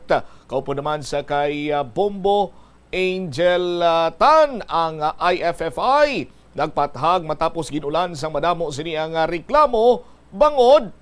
Way nila kuno ginplastar kung pila ka bilog ang tickets nga pwede ipanghatag kag 5 ka mga national festivals mapasakop sa illumination. Bombo Angel sa mga balita sa City Hall, please go ahead. Pathag diri Bombo Cham ang Iloilo Festival Foundation Incorporated matapos ginulan ini sila sang madamo nga reklamo bangod wala nila ginbutang sa ilang post o kun announcement ang number of tickets nga pwede nila mapanghatag sa publiko. Sa interview diri sa Bombo Radio kay Miss Joyce Clavisillas sang Iloilo Festival Foundation Incorporated iyagin pahayag nga ang ining mga tickets kinman kuno Bombo Cham is kumbaga libre ni kuntan sa publiko. Ginalantaw gid man nila treat sa Facebook post wala gid man sang naka-indicate nga number of tickets nga ipanagtag nila bangod may mga last minute pa kuno nga changes. Rason nga nakadepende sa availability ang ginapagin panghatag nila sa venue kapon nga adlaw sa bahin sang West Visayas State University, pero kabahin diri o kun all over nga mga tickets is around 500 tickets kuno ang na-release nila. Nagkalabanan diri nagkadtugid kuno sa general public Bombo Cham kay gina-prioritize man nila diri ang mga sponsors at the same time ang pamilya kag supporters sang tagsa ka mga kandidata. Suno kay Miss Clavisillas, mga kalabanan diri ginatagan nila is ang iya sang mga kandidata bangod mga supporters gid lamang man nila ang nagabuhi sila or nagahatag sang kusog balabang Bombo Cham once ara na sila sa stage nila. Kagati amon agani nga may live stream man sila gin prepare, bangod limited gidya ang ma-accommodate sa nga cultural center sa nga West Visayas State University. Kagti amon agani nga hindi sila makapromesa kung makahatag man sang exact number kay ti on the day kuno sang like last day before maubusay ang ticket ni ara pa kuno nga mga changes nga ti pahabol sa amuni dugangan ang ticket sang sponsor sa amusini ti do mo na ablabong botsyam do hindi siya ma-stabilize. The reason why nga ti pagpilahay sang mga kabombo naton sa West Visayas State University the day before sang sining coronation subong nga hapon medyo madamo ang nakibot man kay ti miara gid man ta tuod kada isa. Maximum of 5 tickets ang pwede nila mapangayo sa kada pila nila bombotsyam. Ti kung mga around 300 or 250 abi, plus abi ang mga complementary at isang mga sponsors given ng adaan. So mga 100, mga butang tabi 50 lang katawo ang makapila, maximum of 5 tickets bala bombotsyam, ti tama na kuno kagamay. Pero ti with this one, ginalantaw man kag may mga by next year posible nga ti mas bigger venue kuno ang hiwatan abi sa nga Miss Iloilo nga pageant or coronation night abi bombotsyam. Pamatian ta balang kabahim diri sang nangin pahayag ni Miss Joyce Clavicilla sang aton nga interview. For Miss Iloilo, no, since ang aton nga venue is West Visayas, so may mga certain limits sa number. So we released, the Miss Iloilo released 500 tickets for the general public, no. And ang kadamaan sa mga tickets, of course, nagkadto man sa mga kandidata naton because they para man sa ilang mga supporters, sa ilang family, sa ilang LGU, no? And of course, some of it sa sponsors, usually amo man lang ng aton ginatagaan. So we have 500 tickets as much as we can, as much as we want, no, nga maghatag pa sang sang mas madamo because may limitation man, no, sa number of seats, no, nga pwede sa sulod sang aton nga venue. But don't worry, we still have the live streaming. So kung wala man sila habol sa tickets, they can still watch, no, via live stream. Ma'am Joyce, why daw naka-indicate sa page ang exact number kung pila ka bilog kung ma-release, the reason why yung medyo damo pa kung noon naghingagaw pila? I think na-indicate is kung pila lang ang ihatag for each, no. Wala man na-indicate, we will check on that, no, kay that's a decision naman sang Miss Iloilo Committee kay para kay may mga limitations gid man, no. So but we will see, no, nga maybe for next time around kung kinahanglan gid man i-indicate ang number kay kisabalan may mga last minute gid man nga mga changes, no, sa pwede namon kay one reason man nga wala gin indicate ang number kay kung kaisa may mga last minute pa nga mga changes. So basi bala karon we release a certain number and then hindi amo sina ang ma-release namon. So that's nagakatabo man na kay kung kisa may mga last minute nga sa sponsor nga may mga pahabol or sa mga kandidata naton, but majority went to the sa mga kandidata naton kay para makakadto man ang ilang mga supporters kay ang mga supporters amo man ni ang kumbaga nagahatag sang kusog kag sang suporta sa aton mga kandidata. Sige na Ma'am Joyce, the initial dapat is 200 lang dapat ang i-release. Hindi, nag-amat-amat lang. So kay kisa may mga last minute pagid man. So 500 ang na-release for as per Miss Iloilo. Okay. So malikwan niya siya proper dissemination ang ginobra for the tickets. Yes. Do always lang ginakabos gid pirmi ang tickets sa Miss Iloilo. Kay syempre damo ang supporters. And then siguro ang venue naton ang kumbaga may limitation man sa venue, no. So that's why we have a live streaming man. So bantayan lang nila sa live streaming. Pero next year, are we looking forward, ma'am, sa bigger pagid nga kwan nga? Let's see, no? Let's see kung tun-ana naton kay sa may mga cost implications man na if you go to a bigger place, no? But hopefully, no, makapangita kita. No, but we cannot announce it yet kay we will have to check, of course, no, sa resources nga available. Oo. Bombotsyam na batian sang mga kabombo naton si Miss Joyce Clavicilla sa Iloilo Festival Foundation Incorporated. Pila na gani katuig ang IFFI? Sa city, diri bombotsyam nga nagamane. More than 3 years ani sila nagamanage. Isa sulod sang 3 katuig, why sila sa nagakigo sa ning adjustments in terms of numbers of tickets or how to manage sa kadamuon sang matambong for a particular venue. Sa pagpati ko, last year din ginheld nila ang Miss Dinagyang Coronation Night. Ligad sa Westman pero the other year sa may ICC. nakagi na sila nagligan tuig. Ano pang mga last minute nga mga changes gani? Ang sa number ni Bombot Cham, example, may sponsor nga mapadugang balasang ticket. Tiyan mo na ganyan punto ko. Amo na ang punto ko nga ma-entertain ka pa sa mga last minute. Kay sa paghangop naton sa mga kasubong sining mga activities or production or whatsoever or kahiwatan, ang mga tao sa likod sini, wala na yan nag-entertain sa mga last minute, kay plastado ng tanan. So, sino ini ang mga anong tawag na? Anong tawag sila gani? The chosen few? Magluwa sila? Ano pag inang tawag sila sa ila? Sino ini ang mga pinagpala nga entertain sila sa last minute? Sponsors? Pilagi ang mahatag nila? Ano ginang ihatag nila? Kaya dapat before pa siniya na hitso ng tanan. Pila kabilog. Hindi bla? Kung ginhatagan man nila or may ihatag or ginpartiniser sila para sa general public, dapat gindigaman sa nga IFFI nga bisan magluluha kamo sang dugo, bisan ligid-ligid kamo, magtusmaw kamo sa lunang dira sa may football pitch sang West Visayas State University, kaya ang napartiniser lang iyan namon para sa general public is 300 tickets. Ang 200 para ni sa mga entitled, sa mga very important karakter, kag sa mga sponsors. That's it.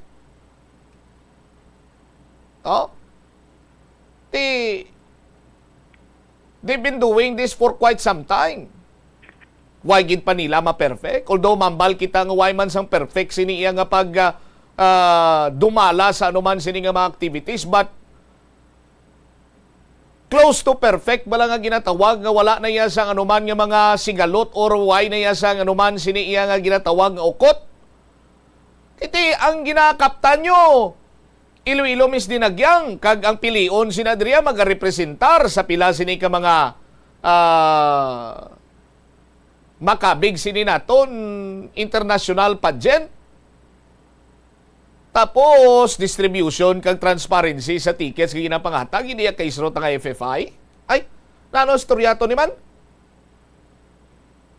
Tayo muna gani Bombot Cham, madamo ang nagpadalabot sa nila reklamo mismo sa page. Actually, may nag-message man diri sa aton nga mangkot sila nga ako no umala ni kadamo ang ticket nga abi nga do nabudlayan nga wala nagambal sa post bala nga indicated bala nga number. Kung maghambal ikaw transparency, pila ang capacity sang cultural center raw? Mga dragin mo siya mga 500. Di butang ta 500 ya mo na. Butangan pa binila. Bumbo Angel, himuon ta, general public, 400 tickets. First come, first serve. 100 para sa mga sponsor, kung sino na mga makanto pagid nga importante sa sining pageant. Amos na. Ang the rest, kay bangod sa kakulang sang espasyo, hindi ka mo magkabalaka kay may live streaming kita. Tira ka mo lantaw. Tikuti-white ani issue, Bombo Angel. Kung gimpabalo nila ang tao, sa aton sini nga mga kabumbo. Ang screenshot yung pasa ko, dabla bang watcham, ara ang tara niya details. It's just that, kulang lang gid ang number sa ginhambal nila kung pila kabilog ang available nga makuha sang public. Naka-indicate gid lamang ang isa ka persona pwede makakuha sang tub-tub 5 ka tickets, pero wala na indicate nga mo to ganing hambal nimo 250 o kung 300 diri ang maximum naton. After sina wala na bisan ano pang obrahon nila dira abing sa West Visayas State University. Ti amo na ganing ban sila kuno laba pa kuno ang pila nga ginhulatan tapos to gincut lang kuno ang linya kay ubos na ang ticket pang batcham. Ti dapat sini sa sunod iklaruhon nila ni sa pumuluyo. No? Iklaruhon sini nila Bombo Angel or ngita sila sang mas dako sining venue. Kay tuod sino man hindi maglain sang bot. In fairness man sa mga naglilinya bala nga way na yamabtan, ti malinya katoy mo pila ka oras. Anay kay lapit ka na lang, mambalya dayon nga way na ticket bilin. Ti kunti lain man buot mo sabahin sa mga naglilinya.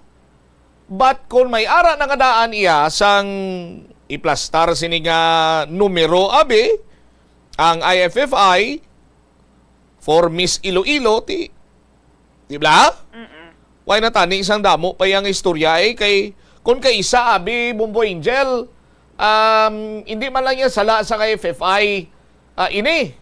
No? Ara man iniiya sa iban sini nga mga tao nga mga bintauso bla. Hatagan mo na sang kay gayunan oportunidad libre, no? Hatagan mo siya sang isa ka plungkuan, ti gusto iya dalo ng iban pagin sininiya nga mga biyan kag kakilala. Ti hindi man inaiya sang eksakto kay limitadong espasyo, but sa nasiling ko na gani, dugay na ni sila nagadumala. Why pa sila makahimo sang nagakigo sini nga mga changes dira para nga mas damo nga maakomodar. Hindi bala mo Angel? Mas ma-manage kung tani isang mas maayo bala bang botsyam ang demand sa ticket kag accommodate tanan. Di mo na ganing ambal kung may ginbutang lang gid sila nga number sabi since kati bal nila may mga last minute changes especially kay sponsors kumbaga mo ng mga ginapang nagatag man sang kumbaga hatag sang ilang sponsorship sa project tuod gid man if ever may mga muna dapat tikon wala na sang ticket subong ma-sponsor ako abi tunga sa milyon sa Miss Iloilo kung magdaog hatagan ko ya ticket hindi na tapos na mo may kuan na yabong botsyam may kumbaga tapos naman naka-prepare na ang mga kuan mga logistics kag ang mga hindi kay last minute man bala for example lang abi gusto ko mag-sponsor sa kung sino man magdaog dira. Madugang ko price. Matag ko tunga sa milyon. May guaranteed ticket bala ako? Wala na. Nga makapungko ko stubang? Alam nga lang nabumbot siya. May nakauna na sing mobile. What do you mean by last minute changes? May mga last minute changes na ginanamin nila sa tickets nga example ang kumbaga dapat kalkulado na nila kung pila ang trial and error. Bala example, may isa ka sponsor abi diri nga usually ang gina-base sa ila nga sponsorship 3 ka ticket or 5 ka tickets ang hatag sa ila. Dapat hindi na matabo bala nga example ni madugang pagid abi or makulabos bala bang botsyam dapat kumbaga ang mga sponsor ni hindi man ni mga tublok lawe Bombo Angel, hindi man ni mga siling naton mga offense meant, hindi man niya siling nga mga sunoy sa ikadalan o kung taong grasa. Kahit hindi man ni sila, pilay mo sponsorship, mambasabi ito nga sa milyon, ang naparti ni sir para sa inyo, 5 lang iya ka ticket. Ti ko magamba, sabi karon ti sa 5 ka ticket, sino na ang ara? Ti ang sponsor mambalang CEO namon abi, ang manager namon abi, ang assistant manager namon abi, no? Ang sekretarya sang manager namon, kag ang sekretarya sang CEO namon o 5. Tapos anong namin nila nga last minute, mahirit pagin sila ang pating timbang linamon to, palantawon man namon, ti pwede ka pa nga pagin pulo. Extra pa da isa. Amo na? Unang posible ng mga last minute changes. Hindi na yan sakto ya Jelia. Why hindi na ya amo ang pagdumalan sang insakto siniya nga mga kasubong sini nga mga hilikoton Why na yan naga-entertainar sa mga last minute changes kay na plastar mo na gani. Tanan. Mga last minute pa man. Ang mo to ganing sa tickets gani ko may mga last minute changes nga daan reason why nga hindi sila maka-disclose kung pilagid sa post bala. Pero kung misulusubra, amo na gilabutang kuno dayon sa publiko kag sa mga supporters directly sa mga kandidata Bomacham. Tido parehas lang na iyang mama speeding kay. No, mapakaon ka bla? Galing kay pagpakaon mo, ang masarangan lang sang ginpreparar mo 1,000 ka tawo. Karon sang nagakinaon ng 1,000 ka tawo, sagwa to may nagapadulong mga 500 lak bilog. Yang balon mo nga way na? Hindi na pwede?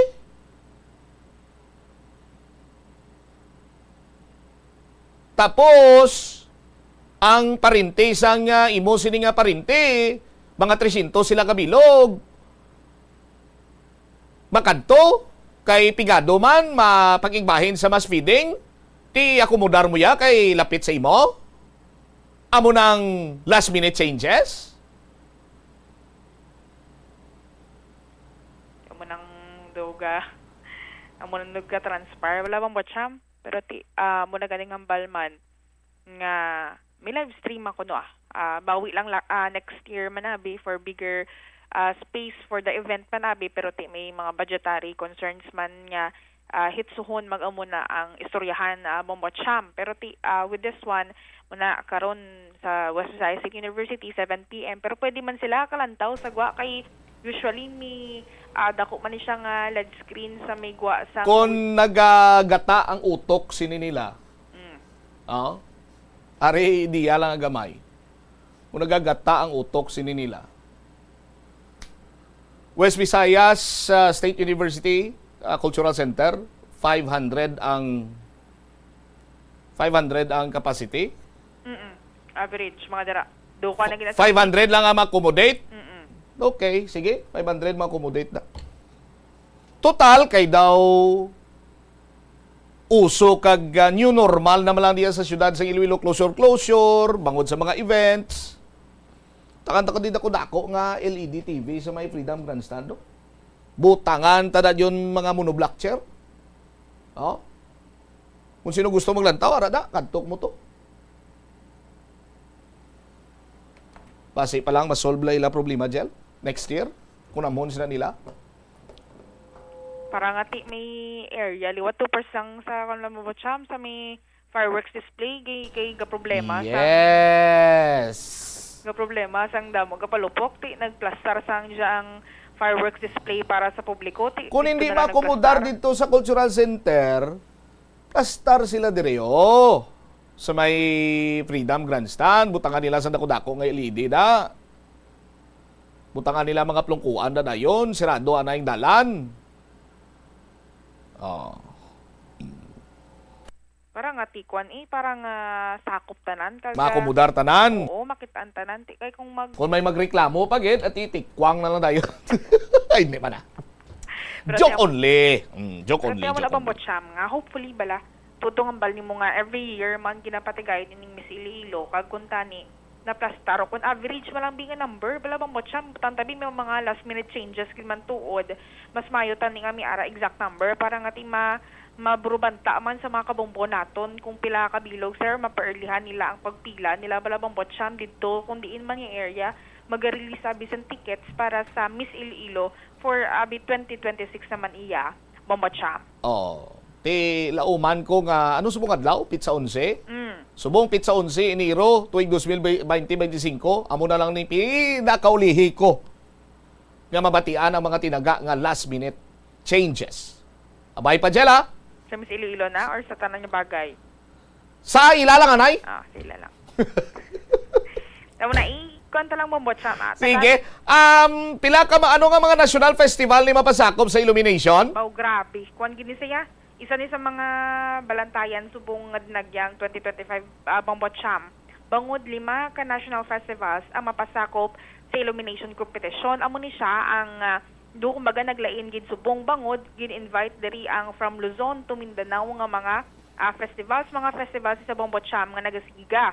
So una diri ang Pandang Gitab Festival sang Oriental Mindoro, Pavuluran Afi Festival sang Tugigaraw City, Cagayan, ang Tanglawan Festival sang San Jose del Monte, Bulacan, Hermosa Festival sang Zamboanga, Bailes de Luces Festival sang La Castellana, Negros Occidental, kag may duha ka mga guest performer.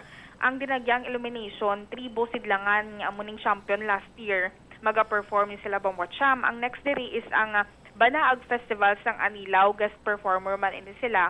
Bangod kay nag-intern sila sa kasadyahan sa Kabanuhanan pero mag-perform ini sila para iya sa illumination man abe Bombacham. Pero tigin pamangkot naton diri si Direk Albert Banyares sang Iloilo Festival Foundation Incorporated nga naglabot abi sa punto nga makadto or national festivals gid ang invite. So no abi diri siya nga do way ini siya sa pag-exchange o kun cultural exchange balabang botsyam kiti nagakadto man di sila sa Medinagyang or gina-invite man ini sila, mas maayo nga ti mapasakop abi sila sa specific kid kuno nga kompetisyon kagati do so far diri ang ato information 500,000 pesos ang ginhatag sa ila sa lima niya tag sa kada isa sa ila 500,000 pesos nga subsidy from Iloilo Festival Foundation Incorporated plus abi iyak LGU perti shoulder naman nila kuno bang botsyam ang ibang mga expenses te ang grand prize diri is around 500,000 pesos man kuno kag at the same time ang ginatun-an pagid diri kag nakapasugot naman diri ang schools division diri sa Misyudad sang Iloilo nga ang area kung diin magatenera ang mga tribo o kung ining mga dancers ang tagsa ka mga festivals alapta ini siya nga mga eskulahan diri sa bahin sang syudad sang Iloilo. Pamatian ta balang kabahin diri sang nangin na pahayag ni Direk Albert Banyares sa aton interview. It's because nga gusto naton nga ma-invite gid sila because before gina-invite ta mga pioneers sila bala guest house kagang kasadya to subong gina-open mo ato na sa banwa. So gina-assess naton ano pa ang aton pwede mahimo and I think to try tani kung basig sa dyan because now we are having visitors. Ang isa kasi nakagusto ko gilabi, when they come here they also join Dinagya. When they come here they watch. When they come here ato economy and we also bring economy to them. No? So we hope nga this kind of cultural exchange ang ginatawa maging mas manami pagit mas ano bala kun sa ato mas meaningful kay this time hindi lang Dinagya ang ilang makita. Can remember it started ng illumination zone because from dark to light, no, from pandemic, and now we want to spread it to the world. It's illuminating the nation. Yung nabalang idea of lighting the nation in faith, in culture, in arts, in creativity, and in unity. Ang tanan nato ng mga live festivals nga pwede mag-compete ba lang gintawagan natin sila ano ito tulo pamangkot na nagamay ba lang Sir Joel pwede na sabat sila willing kami so syempre kung amo na we want also to inform kaagad the mayor so para si mayor masulat it's really the mayor who wrote them may buli dito ako ato tourism office kaya syempre ang ginastorya natin tourism officers mo so si Ma'am Janelle also helped us and also me kaya makagandad sa mga lugar so na siya. So it's really a concerted effort, sir. May subsidy sila, sir? Yes, no, they have a 500,000 subsidy. Niyagagin sila. So, of course, kulang ina. Kaya siyempre, mapamungga man nila sila. Pero tako man nila nakahuli, kaya kung champion ka na, may ara ka na yung adaan niya. Dugangan mo na lang, enhance mo na lang. So, bali, sir, nationwide, ang hindi nga mga guest performers, tamo lang hindi sila yung may live festival? May ara, ma'am, ang iban. Pero ang iba ng mga live festivals, abi, wala. Amuni ba lang to enthusiastic. So syempre, basi ibang group may budget yung concerns. Pero ang feeling ko, once this will be okay, enjoy na sila ito na.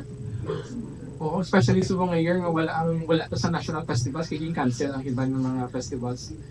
So kita lang kami national festival so far for 2025. Nga live. Kasi sa competition, sir, pila ang makuha nila kung mag-daog I think, please confirm kung if I'm wrong, 500,000 ini siya Miss Joyce, no? Sa 500,000 yung subsidy, sir, included ang plane ticket or LGU na ginang bahala sa ibang yung mga expenses? Ang LGU gahatag na iya. Because ang ilang mga municipalities will always give them. Kaya i-part na sa ilang festival, no? So, tako ilang budget, dugangan pag 500,000. And I think they will use that for coming here. Nadugihan kita, sir, sa kwan, pagbaton sang ilang approval or like since nag-invite kita do medyo dugay pa sila nag-say yes direct? Hindi ang dasik sila mag-say yes.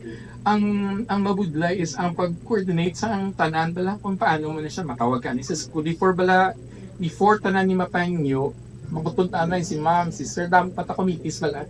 Pero nag-uuna ni sila dayon. Dasik sila mag-uuna. They are very, very excited to come here.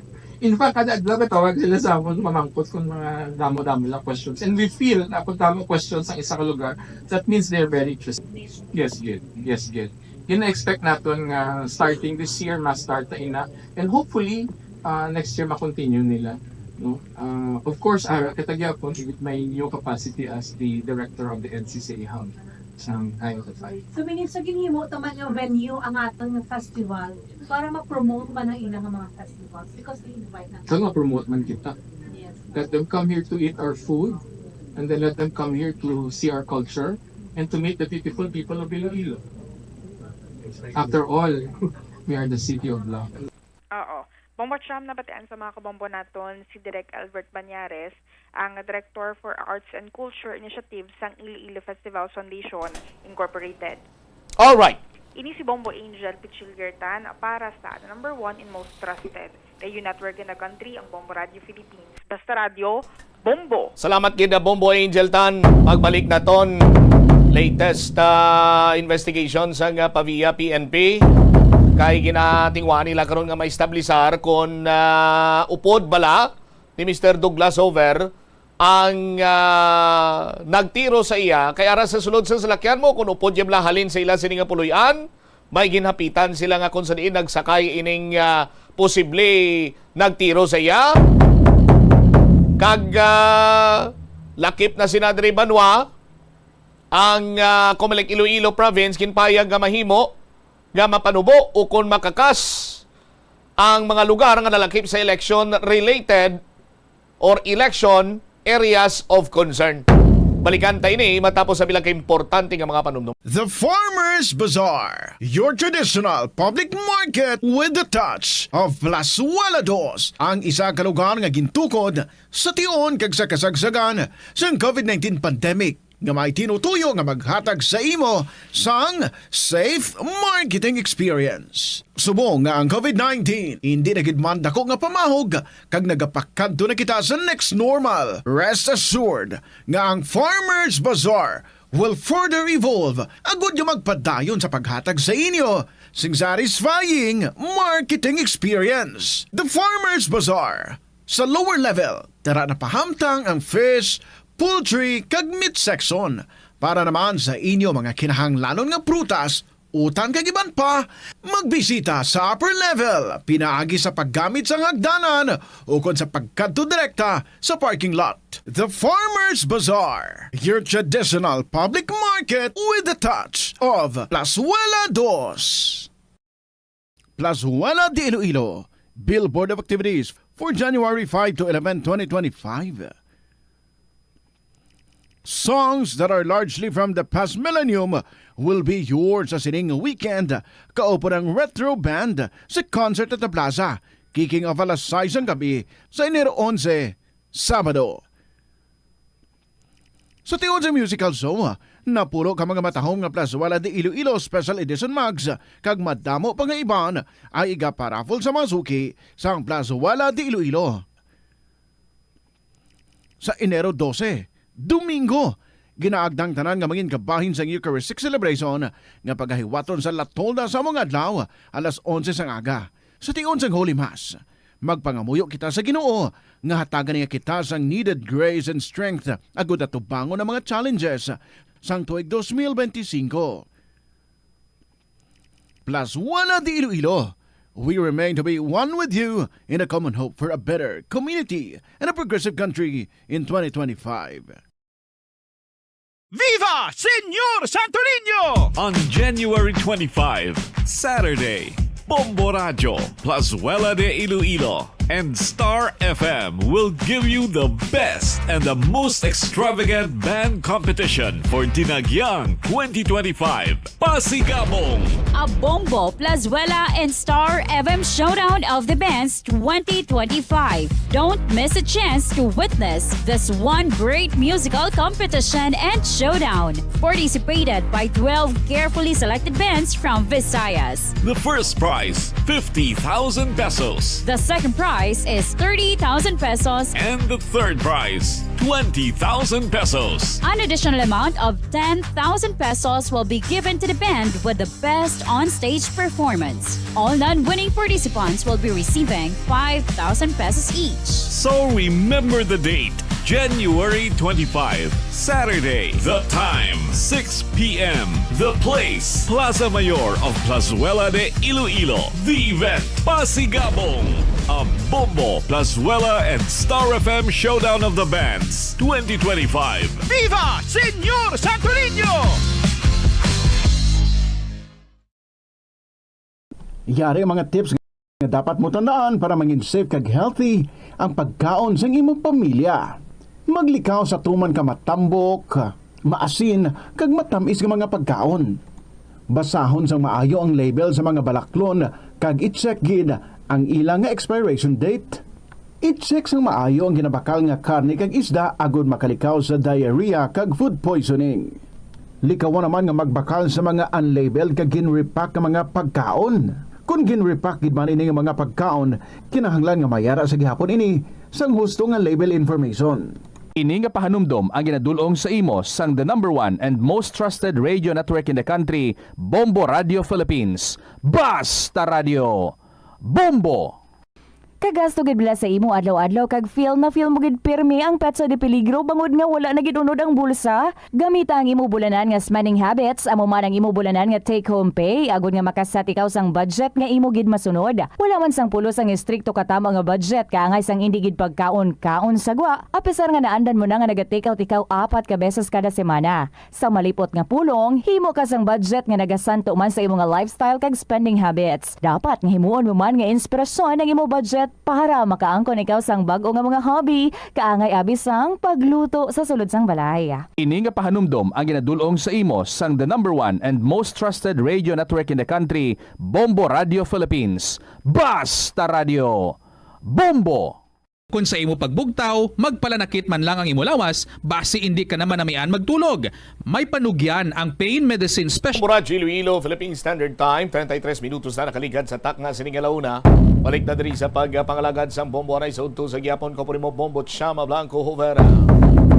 Stand by sa aton sining mga kabomboy. Check nato na balita ni Bombo Chomar Villa. May kantanan sa latest investigation sang Pavia PNP.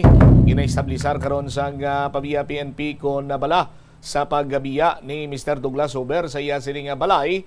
May kaupod na ni siya sa sulod sang salakyan or may ginhapitan nga pasakyon sa iya sining salakyan kay ginapatihan diri karon nga ang triggerman or ang suspitsado yara sa sulod sang iya sining salakyan sang natabo ang pagpangluthang dira sa may barangay Anilaw, Banwasang Pavia, Iloilo. Check ta si Bombo Jomar Villa. Bombo Jomar, sa report, please go ahead. Isa-isa karon sang otoridad ang mga closed circuit television sa mga lugar nga ginagyan ni Pastor Douglas Hover. Antes ini nakalabot sa may Banwasang Anilaw o kung sa may barangay Anilaw, Banwasang Pavia, Iloilo. Asa din dito ginluthang patay mismo sang suspitsado nga ara mismo no sa sulod sang iya sining nga salakyan bumbuchamp no kay based to sa witness nga nakakita after sang pila ka lupok na batian may nanaog nga isa ka individual kagilayon nga nagsakay sa motorsiklo kung sa din ara na to nga daan ang motorsiklo nga may driver kag didto asakay ang ginatudlo suling suspect kag dumiretso sa may direksyon pakadto sa Haro o kon lapos man sa may Banwasang Leganes Iloilo na so sa sining information do maligom dulong pang kapulisan kun ano ang identity no sa sining nasabit sining individual nga ara mismo sa sulod sa salakyan sang biktima antes pa ban sininatabo ang insidente. So ang ginahimo diri karon sa kapulisan kay tiko mo na establish nga ara sa sulod sa salakyan so gina-trace no ang agin agyan sang nasambit sa karon nga biktima halin sa ila sining nga lugar padulong sa may barangay Anilaw, Banwasang Pavia, Iloilo.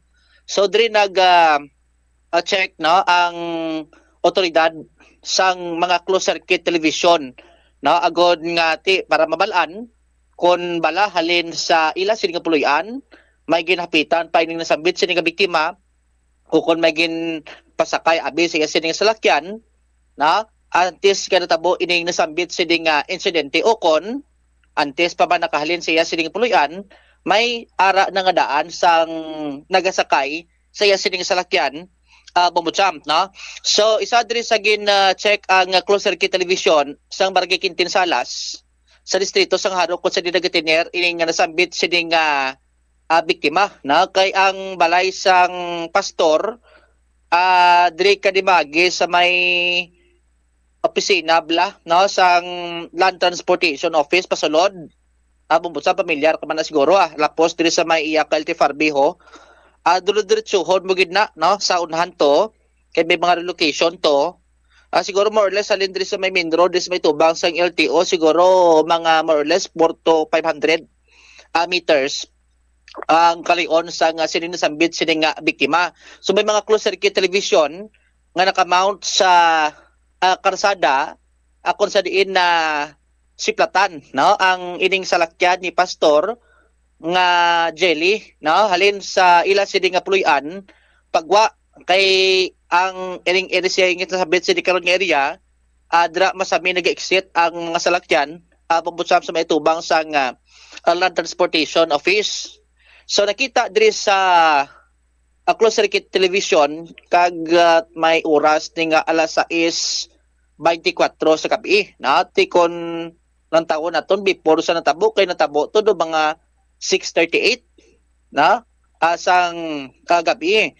So diri sa kuha sa closed circuit television 6:24 sang gabi nakita nga nagapagwa no ang salakyan sa nga pastor kung sa diin bangod nga tinted ang iya sining salamin hindi kitaon no kun bala may tawo sa sulod sang salakyan kag sino no ang sakay sini bumbutsam sa sini mga kuha sang closed circuit television makita nga do may nagasunod nga motorsiklo no sa salakyan sang pastor tiyan mo pwede karon ang isa sa ginanantaw sang kapulisan kung basi kung doon natabuan na nga may nagasunod o kung basi connect ni laman sa sining nasambit sining insidente no sa motor medyo kulang-kulang pa ang mga nag-gather sining information sang otoridad. So bangod sa sining kuha una sang closed circuit television hindi ma-establish kung bala may tawo kung wala.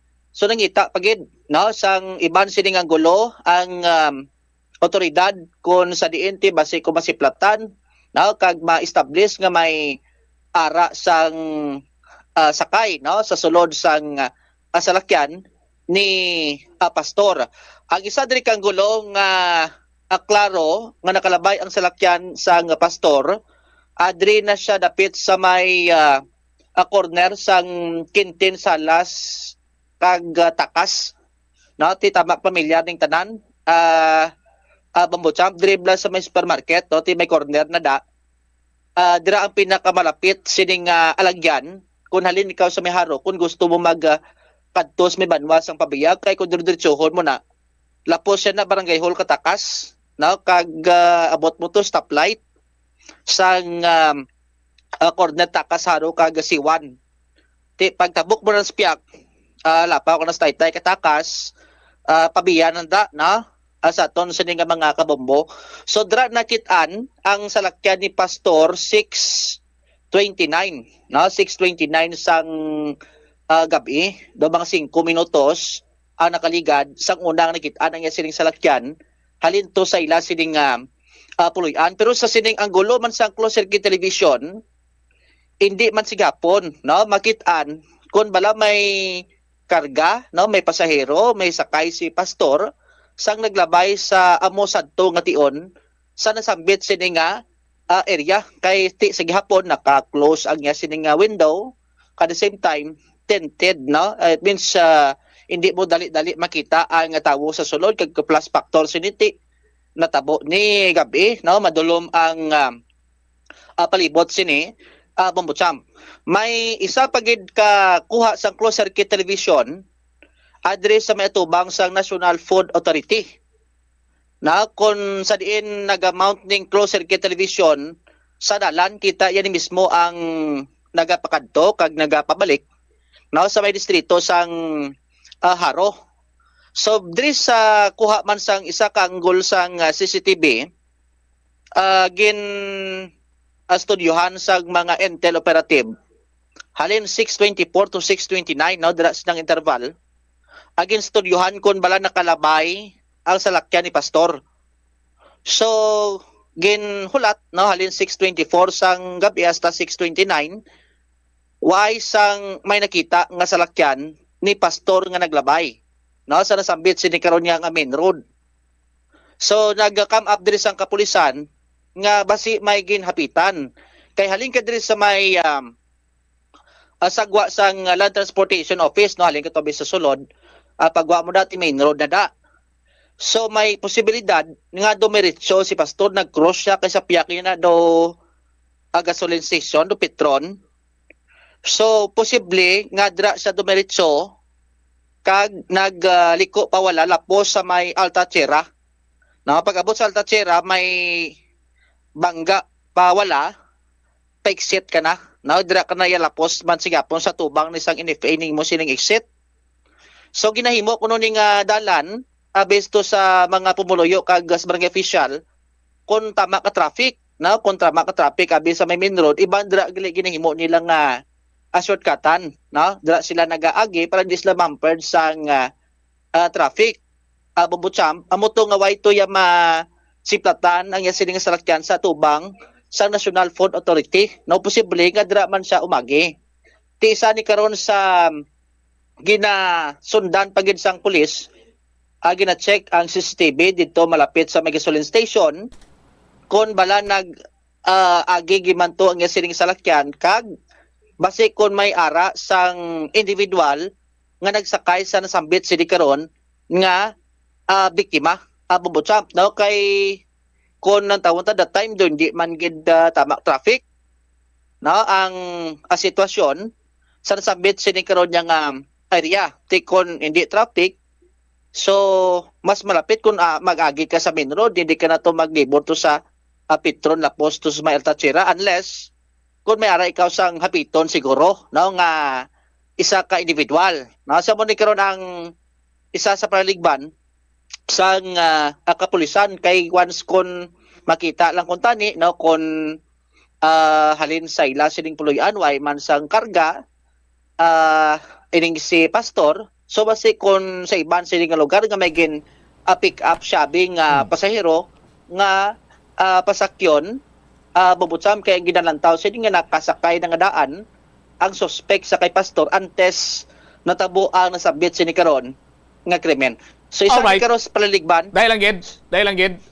Ang unang anggulo abi mo meliwat. First angle na ang unang anggulo nga may nag-aagi sa hump ni ang salakyan ni pastor diin ini. Siguro ang may nagasunod nga motor bala kag tricycle. Lapit na sila ning balay do mga 50 to 60 meters. May ara bala sang closed circuit television nga mas lapit-lapit pagid diri. Gin check sang pulis, negative amo pala ning gin-provide sa barangay.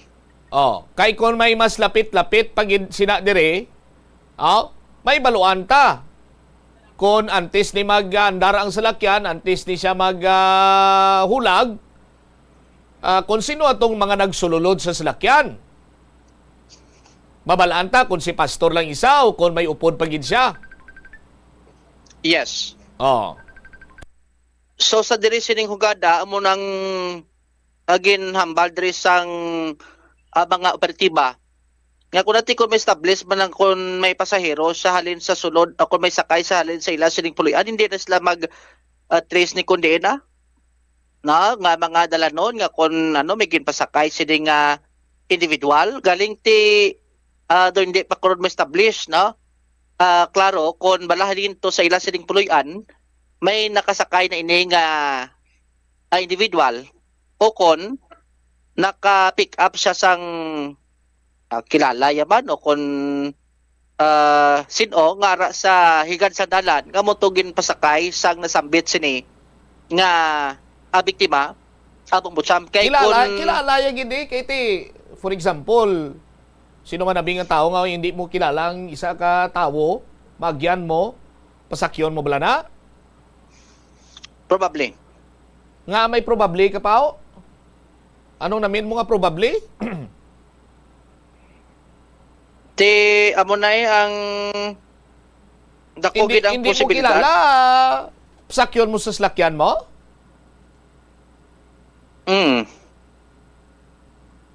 Sabo ng posibilidad sini kay tiya mo man ang pagpati sa mga pumuluyo kag mga parang opisyal nga kilala no sang biktima ang ara sa sulod sa sasakyan. Kaya wala sa kunog pasakay kundi ikilala mo. Kung kilala niya ang sa sulod sa sasakyan, kilala niya kung sino nagtiro sa iya. Galing kiti dead man tells no tale, ang patay din ng kambal, it's up sa kung ano ka ayo kung ano ka sampaton ang magkatapos ang paviya PNP, agod nga sulbaron ining krimen. Yes. Nagakinanglan siguro sa incident investigation. Kay kung alantawon ang basihan naton ang oras bubutsam. Isa man sa ginasundan sini karon nga way nasang ginahapitan ang pastor. Now kay kung 6:24 naghalin diri sa may Akintin Salas Haro sa ila sining balay ti sulodlong patudaan ni Kuliko. Ano tabo to yo 6:38 mo? Na based sa nakatang information mismo sa natabuan na kay ang pagresponde sang pulis pasado na 6:38 kiti ulilis na ka baton sa nga tawag. Ang 6:38 amo ning ginabasihan nga nabatian sa mga tawo nakitaan nga may nakapanaog sa sulod sa salakyan kag sumakay sa motorsiklo. So kung i-minus naton ang 6:38 PM kag 6:24 do mga 14 minutos, no? 14 minutos ang iya travel.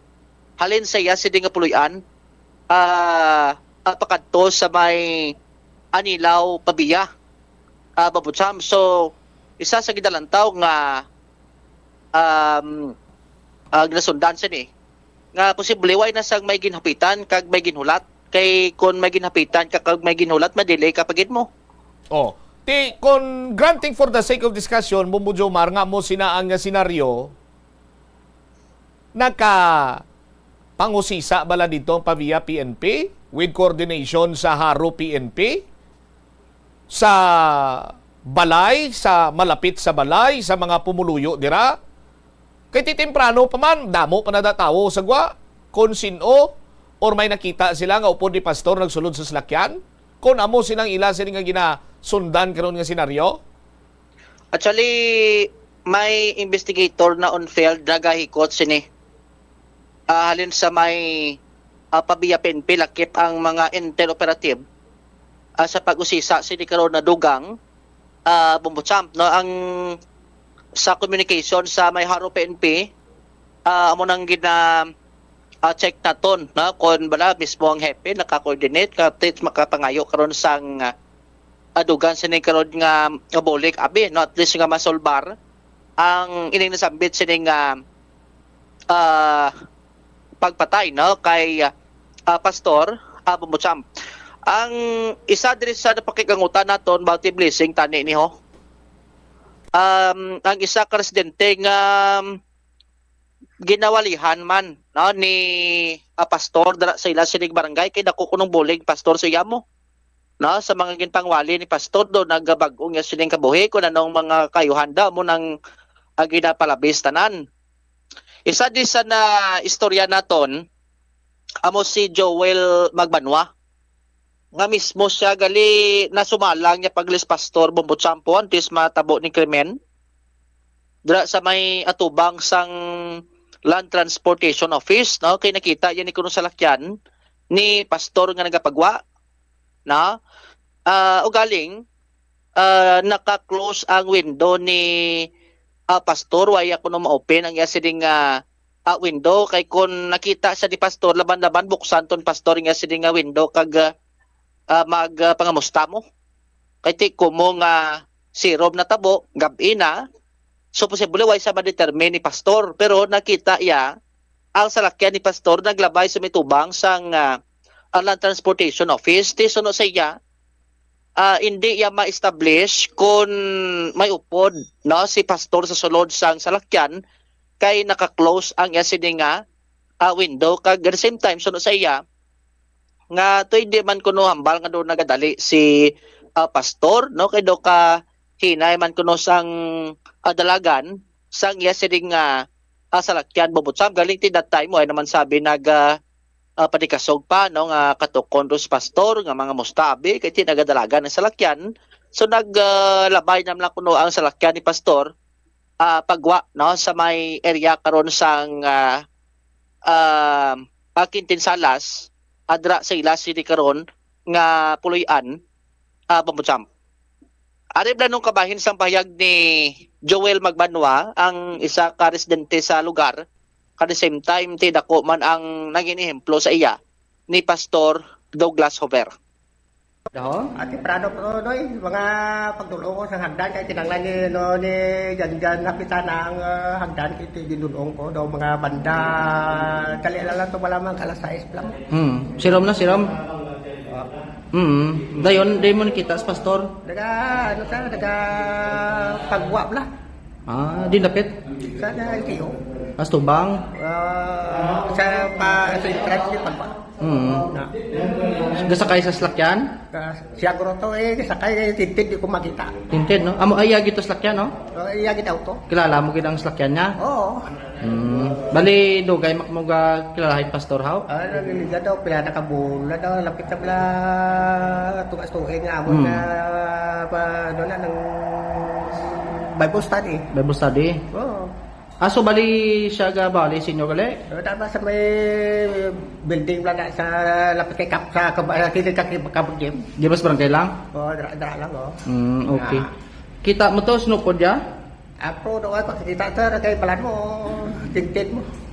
Okay. Oo. So pero parang balaan nga sa pastor to? Kaya iya sakyan la. May titi nga pula. Na identify mo iya sakyan lang. Ang tawo sa sulod makita mo do ba? Doharon be? Ay dito makita kay balan mo do tinted iya sakyan. Ang pag-drive ni pastor ano do gadali siya no iningay lang. Normal malang man gid sakyan kay may ano mo do ga traffic. Ano nadugay ka po pagwa kay may naga sinunod lang sakyan ako. Oo. Pero nagginbugno ka pan pastor kapon ano way na? Wala na kung wala sang amo to natambo gawok bugno gina sa sakon. Nagani nakibot lang pag adi ko ti patay na pagano niya. Do Christmas party nyo kuno sa no to gani? Katong ligat tadi sa Bado, gali kay mayaya sa darong namon wala kay dara ka sa babong. Dra ni hayang patay ti dari sini pastor na bayo mo dito na lang ka sa piyak dikir ba. Sulo ngambal pastor Robert? Oo, ginayo ya kay kap. Ngano kuno? Kung pwede dra lang kanay sa piyak. Kaya support man sikat ni. Sano kuno tanay prayer, ano ni, Bible study. Sano? Katong ligat sa Bado. Pero Christmas party nyo sa ano tanay? Subong? Subong kit. Sino ning Christmas party sa ano ni? Sang amon nga grupo sa Bible study. Bible study? Oo. Sinong head nyo ni? Si pastor? Si pastor. Di nang binyo sa Christmas party nyo? Subong adlaw. Adlaw no? Oo. Sa natabo ni do may atinan ko nung Christmas party sa pastor? Daw lako ka balo to.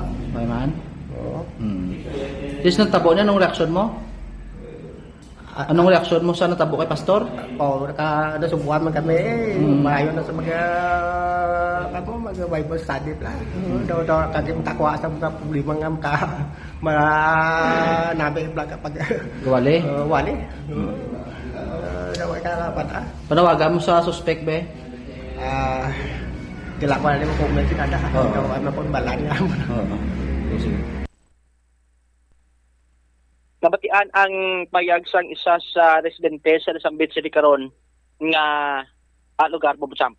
So ang isa sa panawagan sini karon sang barangay official na especially ang kagawad na nga napakigangutan naton kay busy kuno si Kap kay na as kagawad Anabel nga once kung may mga information no mga residente tinakulbaan mas mahimo nga mas mayo kag makapalapit sa iya o kon sa kapulisan no nga tibatagaan man sang seguridad. Let's say for example ti ko nakita to abi nila nga may nagsakay sa salakyan ni pastor nga ti mahimo nga veteran no sang ton sa karon nga otoridad agod nga mausisa no kay ti very common ina siya nga ginahimo sa kapulisan nga kung sino yang ulihi no nga nakaupod sa biktima ang gina-investigaran no sang otoridad kung balati may kalabtanan sa sambit sini nga insidente.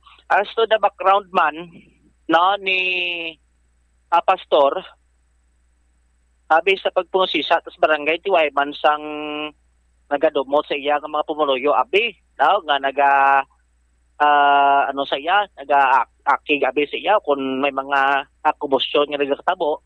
So kunami sang iya sining pakigabyan only nga way back sang bulan sang September sa sabit sa liga barangay nga may ara sang record no nga hindi paginsidihanay sa iya sini karon niya nga asawa pero that time again permahan to no ni Kagawad Anabel nga chairman sang peace and order ang presensya ni Pastor Douglas kang iya sini nga asawa nga isolbaro nila o kung i-settle na nila kung ano man ang hindi nila paginsidihanay kagabo lang gito kuno nga time no kisalang nga maka kadto tos barangay kagilayon nga na settle ang ila sini nga hindi paginsidihanay sa sulod sa nga balay Bobotsam and the rest sina away naman sang ginpalabot sini nga mga ibubunot o kung hindi paginsidihanay sa timbang sini karon nga bahin especially sa kay Pastor Douglas Hover Bobotsam kag based diri sa latest no nga pagpangusisa naton nga do patik ang cellphone ko do ni Pastor Douglas do deleted ko ang conversation sa Messenger Bobotsam. So mo ni karon ang isa sa gidna paano na balaan nga deleted kay nag-coordinate kita sa Pabia PNP kay Major Indora na ang hepe sang Pabia Police Station pero masako pa siguro sa sir no kay wagi sabat garing lang niya sining cellphone Bobotsam no kun anong latest sini no nga pagkandak sang ila sini Jones Bombo Jomar paano na hambal nga deleted ang conversation sa Messenger? Isa to sa na istoryata mga interpretive babo na ko daw kay may na-recover ng cellphone pero deleted ang mga conversation. Ara pang cellphone? Sa kay sino kapot sa cellphones mo? Ato pag kita nila to kay Kagawad kay pastor sa sulod sa salakyan possible sa custody sa Pabia PNP. Okay. Bobotsam kay dako man tani mabulig ni kun what's po deleted kay sino niya nga conversation ang deleted? Ado tanan ko no. Bati ko to sa intel nga istorya tapos mayo siguro nga confirm tani Dugang no sa bahin sa Pabia PNP. Kay pagkabalota do pwede pa man nila ma-retrieve mo no sa mga experts sa IT bla. Bobotsam. Sa no last time nga nagpagwa statement, sino nga chief of police ng Pabia? Di ko masala si Major Indora na da. Major? Si Major de Lima to nas may province. Major? Major Harold Arindora. Ritura? Ren. Restura? Rendora. Rendura? Roger that. Okay. All right. When was the last time nga nagpagwa siya statement, Jobs? Bombo Jomar? Dutundaan ta ti deputy jam latok gabi. Kagin tayta sa bungaga pero ay saga sabat si sir basi ko do sako. Sa halin ka gabi anong natabuan nila size? Hasta subong way siya sabat kay sako siya. Sir, sabat-sabat ka man pro pahuwayi man kay basi mo-over patig ka. Grabe naman na iyang wagin pro pahuway sir. At ano mo siling way sa nanyapon gabi, way sa namahaw, way sa nanyaga. Grabe nga kasako no. Pro pahuwayi man sir kag sabat-sabat ka man gumachimpo ka. Okay, ikaw ang chief of police dira. Alang-alang sa manog libod mani kami kung mamangkot sa update sini. Daw ga communicate sa close sa ng intel ko danong latest sani. At iba si Kuntigbon ni Major Indora pagwa statement. Gabay pa. Bamboo Champ. Hmm. Sa unang latest, no, ang iban siguro ni Pastor Tadugang regarding karon sa sining latest nga investigation sa Pabia PNP station. Isigway ko lang Bamboo Champ, no, kay sa piyak sining bahin. Doon lang naguro Bumbo Jomar. I-plus lang, no, si Ban sining Public Affairs Program sa Bamboo Radio ini Bamboo Champ ang latest niya, no, nga status sa panasunugan. Adres sa may takas sa distrito sa Ngaro sa kay may amando ang tagya sa lupa nga hindi lang kuno na sila pagpabalikon sa area. Iban sining detalye kag information batayan si Banya Public Affairs Program sa Bamboo Radio Iloilo. Ini si Bamboo Jomar Consumo Villa para sa number 1 most trusted radio network in the country, Bamboo Radio Philippines. Basta Radio Bamboo. Salamat kay Bamboo Jomar Villa. Sa Pavia PNP, hindi na ka mo mabudlayan. Ngaman, kay na-establisar naman kagabi pa nga ang nagtiro kay Pastor Douglas Hover ang upod niya mismo sa salakyan. Ang himuon na gid lamang sang Pavia PNP tumuron kung sino ang upod ni Pastor Douglas Hover sa iya sininga salakyan. Sa karon way man sang liwan ang last touch abikon sa mga tinaga pa sa may posible maangot, no, sa krimen kunti ang ulihi nga kakonflikto, ka-misunderstanding sining kaluloy nga pastor. Sa aton sining nga mga kabumbo. So from there,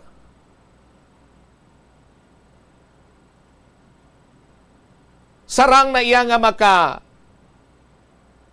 dihon, makaplastar sa kung ano man iya nga mga possible sinibanwa nga senaryo, no? Agod nga matumod and eventuality ma-identify kung sino ang culprit, sino ang nagtiro, kag kung may mga kopdanan pagin ini siya, agod nga ma-materialize ining pagpatay sa pastor.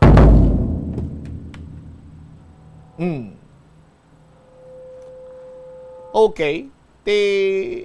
Ang iban sini nga miyembro sa pamilya nagpamalibad kuno nga maghatag sang ila sini nga statement. Isa mga kaiping balay ni Pastor Douglas Hover dira, ang feedback sini sa iya is that maalwan, amo gani na nga doon naglain ang buot to sa iya sining asawa kay kung ano kunong ara dira iya nga sa kay pastor ti ginahatag niya pa sa iban sining tawo. Ti sa ngalan na lang abisang paghatag man gratitude sa kay pastor kung may kayuhan man siya sang buhi siya nga natuga or nahimo sa inyo base isang tsimpo iya nga nag-antis maglakat ng salakyan ni pastor, nakita nyo, nasiplatan nyo, nga may upod siya, kag kung kilala nyo, isang ala na lang sa pagdumdum sang kabuot kag kalwan sining pastor, idangop nyo na ina sa kapulisan. Kabalo ka mo banwa ang mas kurulbaan sina dire, nga nabalaan, sang tawo sa likod sa kamatay ni pastor nga may ideya kamo?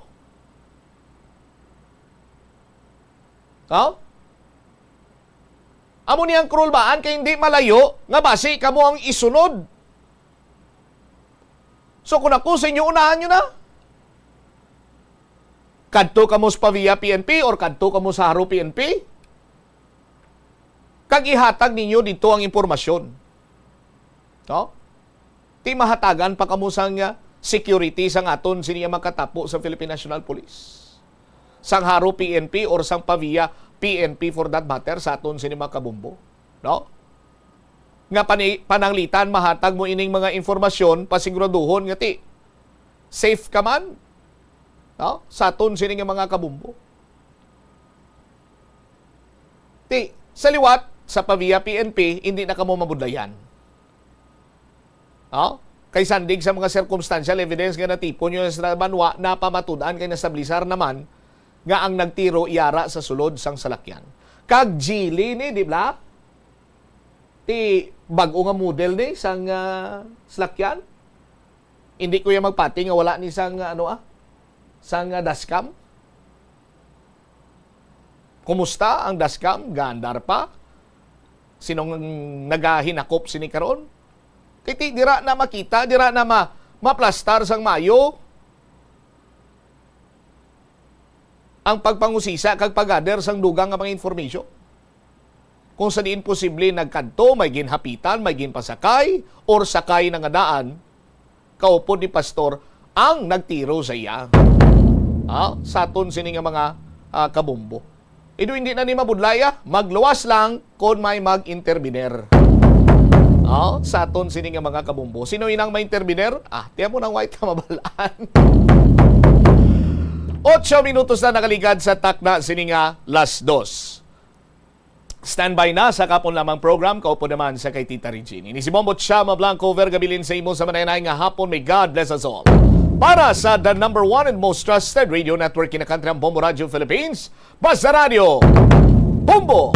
The Farmers Bazaar, your traditional public market with the touch of Plazuela Dos, ang isa ka lugar nga gintukod sa tion kag sa kasagsagan sa COVID-19 pandemic nga may tinutuyo nga maghatag sa imo sang safe marketing experience. Subong nga ang COVID-19 hindi na gid man dako nga pamahog kag nagapakadto na kita sa next normal. Rest assured nga ang Farmers Bazaar will further evolve agud nga magpadayon sa paghatag sa inyo sing satisfying marketing experience. The Farmers Bazaar. Sa lower level, tara na pahamtang ang fish, poultry, kag meat section. Para naman sa inyo mga kinahanglanon nga prutas, utan kag iban pa, magbisita sa upper level, pinaagi sa paggamit sa hagdanan o kon sa pagkadto direkta sa parking lot. The Farmers Bazaar, your traditional public market with the touch of Plazuela Dos. Plazuela de Iloilo, Billboard of Activities for January 5 to 11, 2025. Songs that are largely from the past millennium will be yours sa sining weekend. Kaupo ng retro band sa concert at the plaza. Kicking off alas 6 ang gabi sa Enero 11, Sabado. Sa tiyon sa musical show, napuro ka mga matahong nga Plazuela de Iloilo Special Edition Mags kag madamo pa nga iban ay igaparafol sa mga suki sa Plazuela de Iloilo. Sa Enero 12, Domingo, ginaagdang tanan nga mangin kabahin sa Eucharistic celebration nga paghahiwaton sa Latolda sa mga adlaw alas 11 sang aga. Sa tion sang Holy Mass, magpangamuyo kita sa Ginoo nga hatagan niya kita sang needed grace and strength agud atubangon ang mga challenges sang tuig 2025. Plazuela de Iloilo, we remain to be one with you in a common hope for a better community and a progressive country in 2025.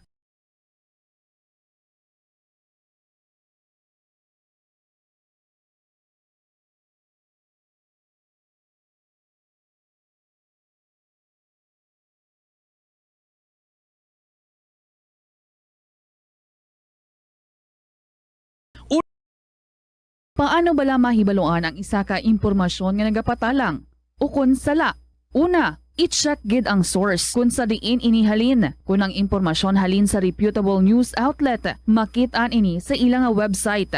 Ikaduha, i-check ang petsa sang gin-publish ang impormasyon o kun ang article. Ikatatlo, i-check ang detalye sang impormasyon. Basta hagid ang bugos nga istorya bangod posible nga ang detalye ang malayo katama sa nakabutang sa headlines. Mag-fact check. Ang pagpanguyab ang hindi man dapat kahangawan suno sa mga eksperto bangod isa ini ka natural nga proseso bilang response sa kakapoy. Apang ang ginpaandam sa mga eksperto amo ang sobra-sobra nga pagpanguyab sa diin mas sobra ka isa ang pagpanguyab sa sulod sang isa ka minuto. Bilang panugyan sa mga eksperto, mas maayo gid nga magkonsulta gilayon sa doktor kung may nanutisyaran nga increase sa pagpanguyab, ilabi na gid kung wala man lang sang matumod nga rason.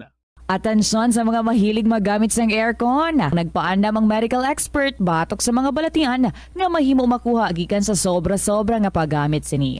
Suno ka Dr. Maria Encarnita Limpin, isa ka experienced healthcare specialist, mas maayo nga checkyaron nga malimpyo ang hangin nga nagikan sa aircon bangod kun mahigko, mahimo ini nga magtugas ng impeksyon kay mga balatian kaangay sang pulmonya. Gani hagan-hagan na lang ina bangod bisan makabulig ini sa imo sa maginot nga tiyempo, may risgo man ini sa imo nga ikaayong lawas.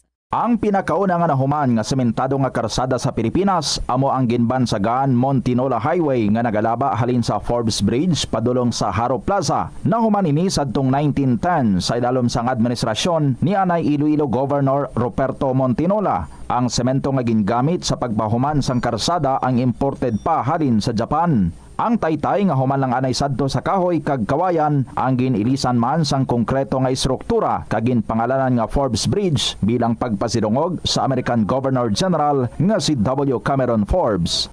Kung sa dalan importante ang speed bumps, amo man ina sa imo galastuhan. Butang ka sang slow down nga barriers para mahagan-hagan ang imo galastuhan. Lakip sa sinya mo ang pagkakasi ng payment information alin sa shopping apps o mobile devices, paghimo sang barriers sa tunga sang shopping cart kag check out. Hindi ka man mag-subscribe sa promotional email sa context kung nabudlayan ikaw mangindi sa sale.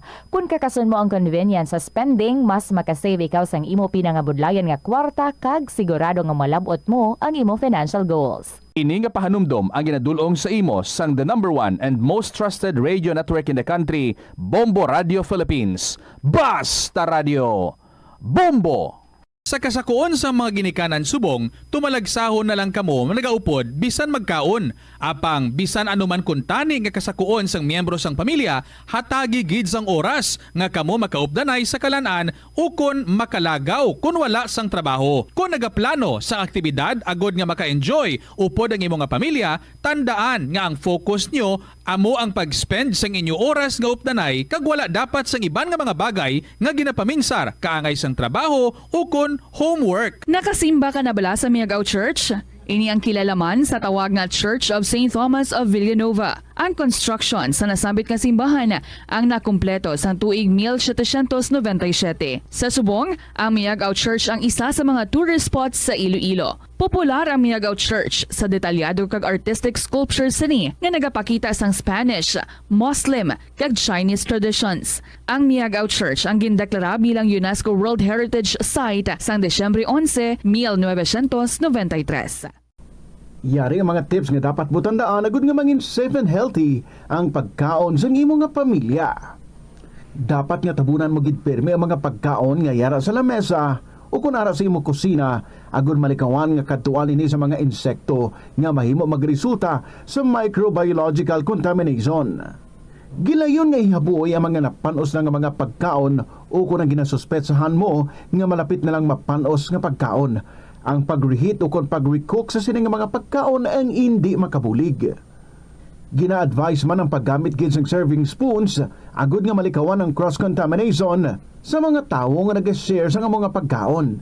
Pagi sa paggamit sang serving spoon, ang sino man nga miyembro sang pamilya nga nagkakuha sang porsyon sang pagkaon ang makalikaw nga makakontaminate sang pagkaon, ilabi na kung mayara sang miyembro nga nagamasakit. Ini nga pahanumdom ang ginadulong sa imo sang the #1 and most trusted radio network in the country, Bombo Radio Philippines. Basta Radio! Bombo! Ang pinakauna nga exclusive school for boys kag dormitory sa Pilipinas ang gintukod sa Banwa sang Tigbawan, Iloilo. Ini gintukod sang tanyag nga Jesuit priest kag historian nga si Father Pedro Chirino sadtong 1592. Ginapahayag nga binulan pa lamang nga nakaabot si Chirino sa Tigbawan, natun-an na sini ang lokal nga lingwahe nga Haraya nga amo ang ginapatihan, ginhalinan sang Kinaraya. Nagsulat man siya sang catechesis sa pulo nga Haraya. Si Father Chirino upod ang isa pa ka Jesuit brother nga si Francisco Martin ang nagtudlo dito sang catechism, reading, writing, Spanish kag liturgical music sa mga kabataan sang mga prominente nga pamilya nga Ilonggo kag Espanyol sa Banwa. Sang 1975, nagpahamtang sang marker ang National Historical Institute sa Banwa sang Tigbawan bilang pagkilala sa amo nga maragtas. Paano bala magpain sang basura sa panimalay? Magpreparar sang separado nga suludlan para sa wet kag dry kitchen waste. Magpreparar sang duha ka mga suludlan para sa dry waste sa bilog nga balay, isa sa plastic kag isa sa papel. Ibutang sa isa ka suludlan ang mga bagay nga pwede pa magamit liwat ukon mabaligya kag ihaboy naman sa gwa sang puluyan pakadto sa basurahan ang mga wet wastes. Makakinot kag makakwarta ka na, makabulig ka patipig kag sa katinlo sang imo palibot. Panugyan na rin sa eksperto kung kwarta ang paghambalan. Apesar limitado ang imo abilidad nga mag-invest, ang gamay nga contribution sa investment accounts ang makabulig sa imo nga maggamit ang earned money nga maka-generate sang dugang nga income. Ikonsiderar ang pagbukas ng retirement account o kung iban nga investment account. Ini nga pahanumdom ang ginadulong sa imo sang the #1 and most trusted radio network in the country, Bombo Radio Philippines. Basta Radio Bombo! Yari ang mga simple nga pagiagod makakinot sang tubig. Hindi mag-shower o kung maligo sang malawig. Sa sulod sang panimalay, kalabanan sang tubig ang ginausar sa pagpaligo. Nagalabot sa 24% sang tubig sa panimalay ang natigana sa pagpaligo sa mga miyembro sini. Ang pagpanubo sang tiyempo. Bombo Radio Philippines. Fully digitalized. Numero 1 sa balita, komentaryo, drama at serbisyo publiko. Bombo Radio Philippines. Bombo Radio Philippines. Ang inyong #1 at most trusted radio network in the country. Basta Radio Bombo! Good afternoon sa inyo tanan mga kabombo. Happy weekend! Beautiful Saturday kita, second Saturday for the month of January. Today is January 11, 2025. Ay, salamat. Naghalog-halog na gidman. Ang aton nga mga dala noon, about 2 days ago, grabe, puwerte gid. But anyway, sa sininga hapon, hindi kita halog. Kaya tiari gidri siya ang aton nga winner, si Neni Isang Kamalig Haro. Mag-istorya kita sa iya sa diligid lamang madugay. For the meantime, allow me to welcome everyone sa kahapon lamang program. Sabado kita nga edisyon. This is Tita Regine. Kag today, mag-interview kita sa aton nga winner. And after sa aton nga pag-interview sa iya, of course, mag-announce naman kita sa aton nga bago nga winner for this week. Nga magadaog man sa 1,000 pesos nga cash, the same price nga ipapauli man today ni Neni Isang Kamalig Haro. Gani, I wish you luck. O tanan naton dira nga mga letter senders for this week. Kag kamo dira, ha? Speaking of letter senders, pwede gid ka mo nga mangin letter sender man, especially if wala ka pagid kaagi join diri sa kahapon lamang program, ay nano. So find time. I'm sure may istorya ka gid nga pwede nga ma-share diri sa kahapon lamang program. So find time para nga magsulat diri kag mag-contribute man sa imo kaugalingon nga istorya, and feel free anytime pwede nga ma-email ang imo nga istorya sa bombo_iloilo@bomboradio.info or isulat sa gihapon and then ipadala sa kahapon lamang program, DYFM, Bombo Radio Iloilo, Sky City Tower, Malpas Street, Iloilo City. I hope everybody's doing good. Nakaplastar na dira kag medyo feeling relaxed today, being a Saturday. Sige, chill lang gamay, Monday to Friday do nang insako gid kamo. Update ninyo ako diri sa sininga palatuntunan kahapon lamang program. And narin na ato ang bahanon para sa inyo tanan from Romuel Hambre. Never change. Good afternoon and welcome sa kahapon lamang program.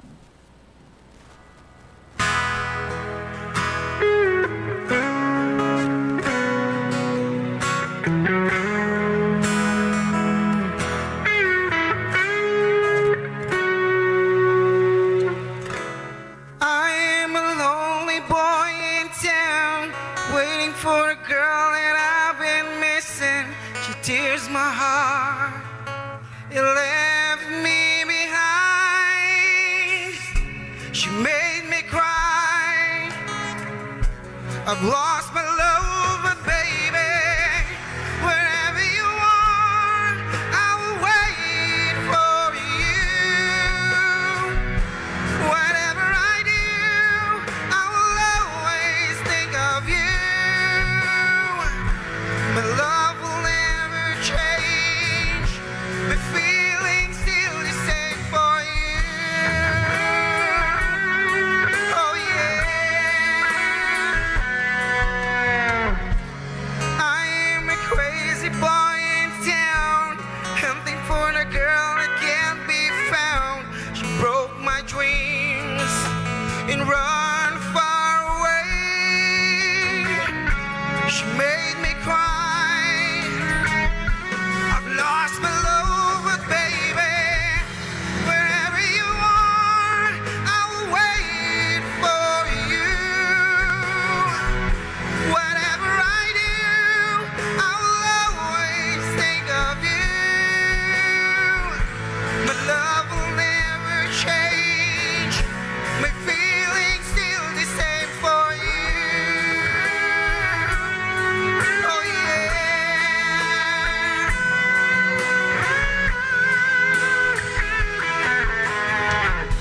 And baby, if I found you, I'll never let you go.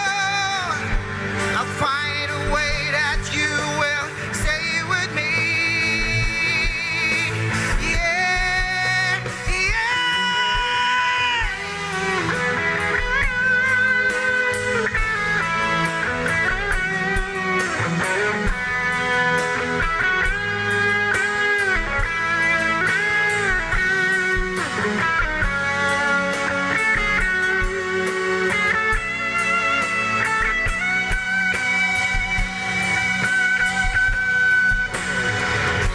wherever you are, I will wait for you. Whatever I do, I will always think of you. My love will never change. My feelings still the same. Wherever you are, I will wait for you. Whatever I do, I will always think of you. My love will never change. My feelings still the same for you.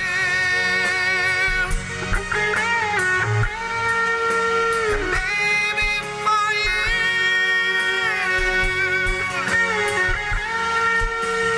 Baby, for you.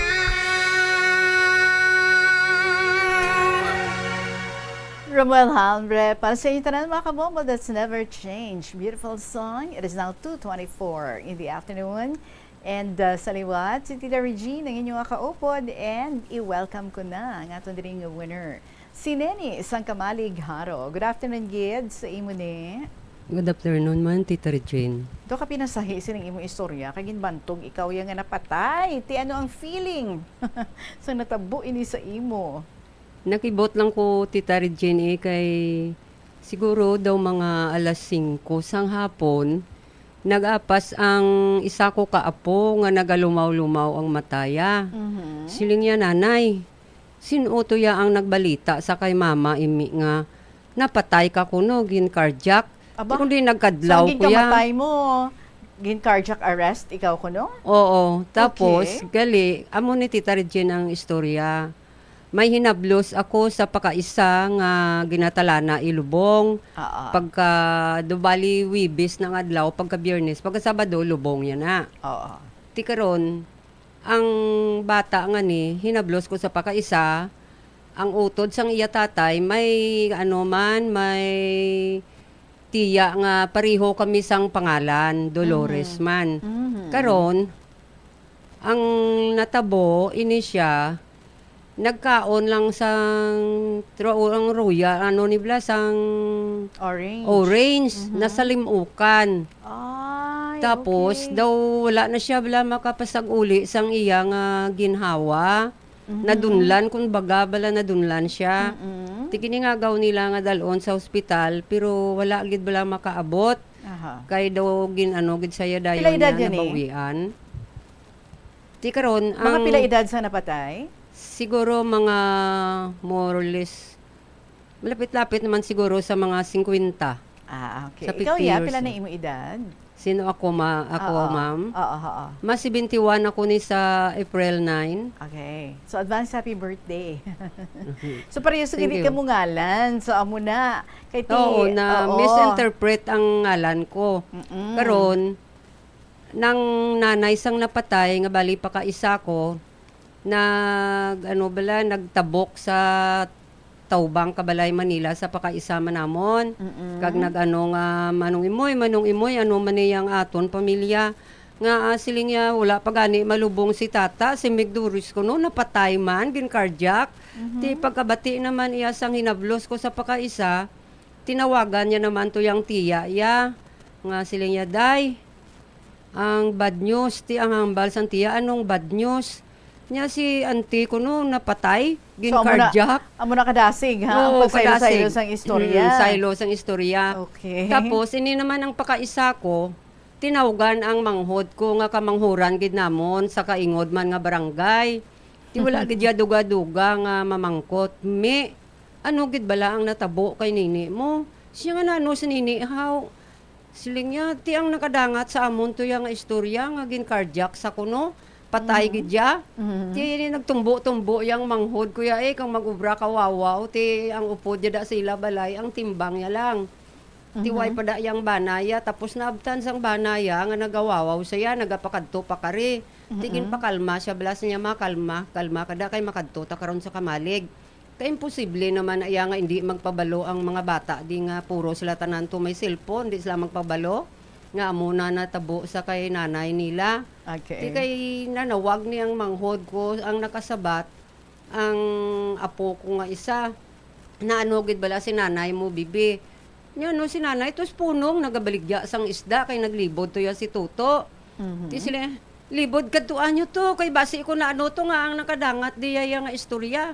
Gin cardiac sa natumba lang to ya wala nakabangon. Ti sige yawabaw yati ang bata kumur gay nagapangakig ang tiya ang lula bali utod ko na gapangakig ti ginhatag ya sa tiyo ya bala sa bata ko nga kamanghuran nga lalaki tiling na sang bata ko nga lalaki siling yama ariho gaprito gani ko di ka isda nga naghapit ko to kay nanay at tutos nanay ang nagabaligya ti hindi gid siya mapakali kay ang gasulod gid ya sa isip ya kay sobra ka init kay nagaupod ako na sa apo ko nga isa nga nagalibod ka isda basi ko no na overpatig bala ako kag tapos natamaan ka init ti ang buto ya daw hindi siya mapakali karon nanawag naman ning isa ko ka manghod ya nga sa kaingbod mangyapon to nga barangay tinawagan niya ang manghod ang hinablos siya nga namangkot John na ano si auntie mo ti kundi nagtinanga-tanga ang hinablos sinya na ano si auntie how kay wala man sila sang liwan na ginatawag da nga auntie ako man lang ti siling nya tinga nga nakadangat di una pa kuya ka nakabalita sinyo da nga si auntie nyo gin cardiac ko no patay ged ti nagakadlaw ang hinablos ko bag-o lang to siling nya to naghalin siya sa wahon kag si Muna nagbakal ka isda to sa kay auntie ato saya sa punong ti hindi gid siya bala magpati kay ti ang balita nga amo na do kadasig bala nagsaylo-saylo hasta na sang ulihi nga nakalambot na to sa balay, ang una-una nga nagdalagan, ang asawa sang hinablos ko, nga nagadalagan nga nagawawaw, gadalagan siya, agi sa may kilid sang sapa, nga may rikrap, ti ang pakaisaya man niya na mangkot, sil ano to, ti wala man siya gasabat, ti ang isa man niya, kumo nga kinulbaan kay abi nila kuno may inaway bala, nga dito na yon dampi sa ginabaligyaan namon ka isda. Tinagdalagan man niya ang isa to yaya ka pakaisaya ang bata naman niya sang pakaisaya nga namangkot gasinggitan man nga maano to sila way man nagasabat sila niya si lula nyo niya nano si lula how ti pero basta sige lang niya dinalagan nila ya pakadto dito sa akon. So doon nagid sila yan. Bali doon nagpanik na gid sila. Nagpanik sila. Tapos daw nagutok sila blada sa may alagyan kay ti makitid. Bali duwa lang ka motor nga singgol ang makaagi bla nga gasugatanay. Ti naginutok sila. Karon siling sang bata ko niya nga nga lalaki. Siling niya be papuli adi si nanay kay para nga mabalaan nila nga buhi ya si nanay hindi kay patay. Okay. Tinagakadlaw kuya gani. Ay Aha. siling ko ala. Kaduwa na kuya ginbantog nga napatay. Kaduha? Kaduwa na. Ang una man nga pagbantog sa akon Tita Regine, pagpatay sang bayaw ko pareho man ang amon hayo nini. Kinabantugan man nga ako. Tapos siling ko ati guro ginatagaan pa ko isang mahal nga Dios ang kabuhi nga Amugin man ako malawig. no. Oo, kay damo pa ko siling ko obligasyon. Luwas siling ko sa mga apo ko, sa kabataan ko, sa iban nga tawo. Ti makabulig pa ko, ti tapos sang hambal sang manghod ko na ya. Pero hindi giniya ang manghod namon na kamanghuran, hindi gidya mapakali, halagi gidya kawawaw nga wawaw. Okay. Karon ginhambalan ko ang hinablos ko nga isa. I-video call gani si mama mo para maistorya ko. Na, ebidensya Oo, gid, no? ebidensya nga ari ko ya. Ti pagsabat ya, ko na ano ka? Ay nya nini kalain-lain pa matyag ko mauna pa kuya guro mapatay sa imo ya. Ko nga nya ti ama mula duga-duga bla nga paggambal ni Inday siling ya sakon nga ni me napatay ko no si nini mo gin cardiac. So do sigurado gid sila yang ikaw gid dya. Ako gid dya kay ti angalan pareho. Ti siling ti tapos ang nanay maniya sang inuglubong wala man niya kabalo nga bayaw ya gali to ya ang naano ang na disgrasya to ya nga gin cardiac. Wala siya kabalo. Waay ang dumdum gid nila ya ako. Ti amo to ya nga ang bata ya ang pakaisa namon stubang nila gin pa ano yaman nga nagawawaw siya nga ti sinya way pagani malubong ang bata ya bala ti ara naman ako. Ti katapusan way sa kabalo bayaw ya gali butod sang iya nga bana. By the way, sinong inyuupod sa balay nga nagapangabuhi? Sino sa amon amon tita? Ikaw ang sinong upod ko da mo? ang duwa ko ka apo kag ang isa ko ka bata nga lalaki kag ang isa ko ka ang pinaka manghod nga apo ko nga 4 ka tuig babayi. Tapos sa piyak balay bali utod ko ang bata ko naman nga ikaduwa. Ang upod ko ya sa balay puro lalaki. So pila ka mo? Mga apo ko na. Okay. Ang so ikaw panganay upod ko mo nga sa apo. balay ang mga apo mo? Oo. Okay. Tapos sa palibot namon do bali compound tita kay kami mag-urutod ara na datanan bala naga-ilingod lang kami mga hinablos tanan damo kami dae sa isa lang na daw kung bali compound na. Okay. Nga ginaistaran namon dira. Okay. So amo to naghambal ka sa imo tong apo nga ti tawgi si mama mo kay maistorya ko sa iya. So sa nag-istoryahanay kamo, utod mo ni no ang ginistorya mo. So anong natabo? Nagahibi nga nagakadlaw silang yan nini kalain-lain sang pamatyag ko kay gulpi lang yan si Inday manawag nga amo na bala. Ti siling ko imposible naman nga nya ti mga alas 3 siling yan nagdulong di si bali ang apo ko na nga nagalibod ka isda. Nagdulong na sang isda dito sa kay mamaya nga gin-order nya ti nga wala man maghambal siling niya sa bukbok nga amo na bi ang natabo kay nanaya nga natumba ti siling nagainila niya ti basi masiling to ya si mama nga ay gintago guro nila sa akon eh. Tapos ang ina nga istorya naglagaw na bisan sa mga tiyangge sa inyong hasta lugar. na sa may atubang sang tiyangge dito na sila nagharaguyon. Ti anong ilang reaksyon sa nakita nila ikaw? Nagihambal ako sa apo ko na kay siling ko gamay naman lang ning isda dalon ta na lang pauli kag i-freezer. Ti nagangkas ko sa iya sa motor ang unang nagadalagan nga nagawawaw amo ning asawa kay nablos ko. Tigin padulog sang apo ko ang motor. Lingko na ano ka? Siling niya, salamat auntie, kay hindi ikaw. Ginako siya, kuya ka maghala ka, wawaw. Hugot-hugot nga hakos. Niya, salamat kay hindi ikaw. Kung nano ka mo inyo, ya, siling ko nga ari ko di akong gabaligya, ya, ka isda. Ti anong hambal sa tagiya sa tiyangge? Ang hambal naman niya sang tagiya sang tiyangge, nga ginatripunan nila, to nga dira sila na gano, hala, ari man ni si Manang. Kapag sick, 7 sound siling niya nang galawig ka pa. Mayon na siling niya kay buhi ka pa, nakita mo kung paano sila magpanik kag maghinalagaw yon pakadto sa imo mga hinablos mo, bata mo, kaapuhan mo, pati apo mo sa mga hinablos. Ti sinya gapakilala lang na nga palangga kanila. So ano naman ang natabo sa adlaw sang lubong? So nagritanay ka mo sa mga paryente mo. Amo ni Tita Regine ang natabo. Di sa undi naulihi ako, sa ulihi man ko nga bangko nagapungko. Karon nabalikdan ko ni isang pakaisa ko nga amo na ang nagtawag to sa manghod ko. Nagtabok sa piyak nga bangko nagkadto sa akon kag maghakos. Naghakos ka maghibi tapos siling ko na ano ka. Siling niya, manang pasensya ka gid nga ako ang nagikuan to siling niya kay nagulpihan si Imi. Nyati ko na ano binatabo kay Imi ako gid ya barasulon. So sa iya nag-umpisa gali ang tanan nga istorya. Kay siya ang nagpabalo sa manghod ko kay baligin tawgan man siya sang hinablo siya. Nga nakabati nga moto ang ngalan bala. Within one day lang grabe ang paglaptas ang balita. Oo gani. Tapos igo nga pag ano to nga pagpauli na namon tinagakilinadlaw gani sila sa balay siling na ni sang mga apo ko sa kabataan ko siling yan nanay galawig ka pa na basi malambot ka pa imo sang sobra pasyen ang edad mo niko hindi naman ko gusto nga maglambot sa amo nga edad kay kung mag-amo ng edad mo perwisyo ka na sa mga bata mo sa mga apo mo. Siling ko, akon ko gapasalamat lang ko sa mahal nga Dios kay bonus yun na ni sa ako, nakaedad na ko sang 70 years old, 71 ako sa maabot nga Abril.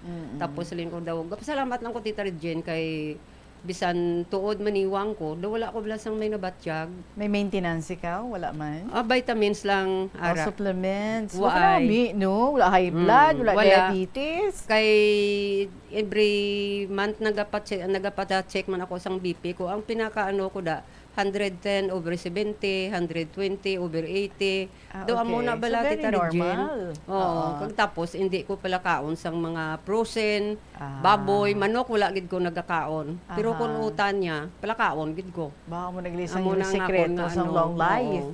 Okay.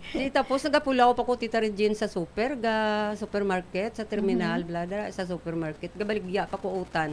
Gali. Tapos nagalibod kapag isda upod sa imo nga apo? Ati ang apo ko na lang ang nagaano, ay kon ka isa nagapangumpra sa kaisda sa dito sa Barutak. Pero wala na ko nagaupod kay tiga baligya man kuya sa super. Siya na lang. Ti si husband ara pa? Dugay na Tita Regine nga napatay gagmay pa mga bata ko. Pila ka bilog ka bataan naton? 3, ang 2 ka babayi kag 1 ka lalaki. May mga pangabuhi na no?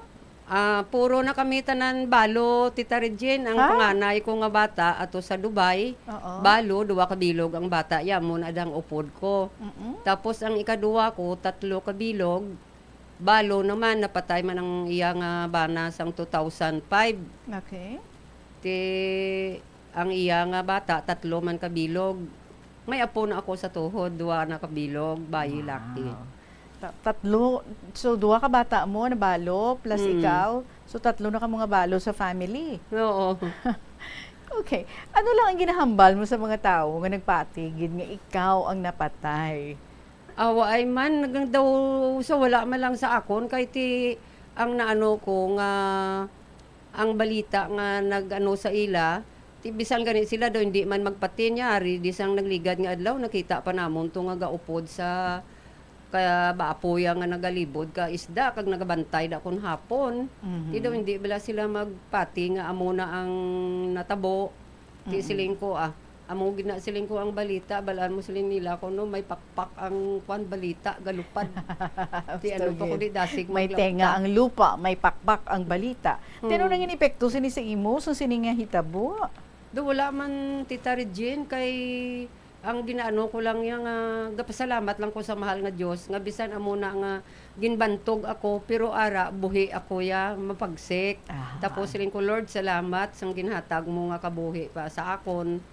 Kag nagapasalamat gid ko ya kay nga kaduwa na ko ginbantog ti siling ko wala man sa akon kay gakadlaw gani ko ti siling ko na gani isa pa ka isa kong nagakos sa akon ling ko hala gahakos ka sa akon kalag ko na lang bala ni ang ginahakos mo kay napatay na ako. Mo pa siya Yo nagkadlaw naman lang gani siya.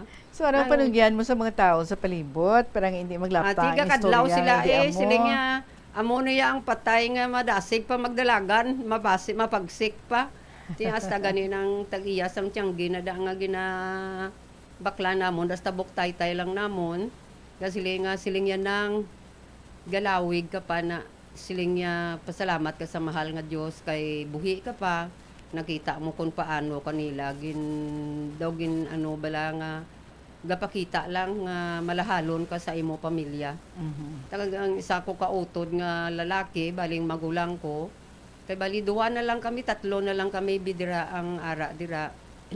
Kay ang pila ka bilog ko nga utod na patay naman tatlo sila, bali anom na lang kami. 4 kabayi kami, kag duwa na lang kalalaki ang buhi. Yang dira sa amon nga barangay, 3 kami ang ara dira, 2 kalaki kag ako ang bayi. Kay ang isa to man sa Mindanao, tapos ang isa ra man sa Tagbak. Ti daw naglapta bala kami Tita Regine.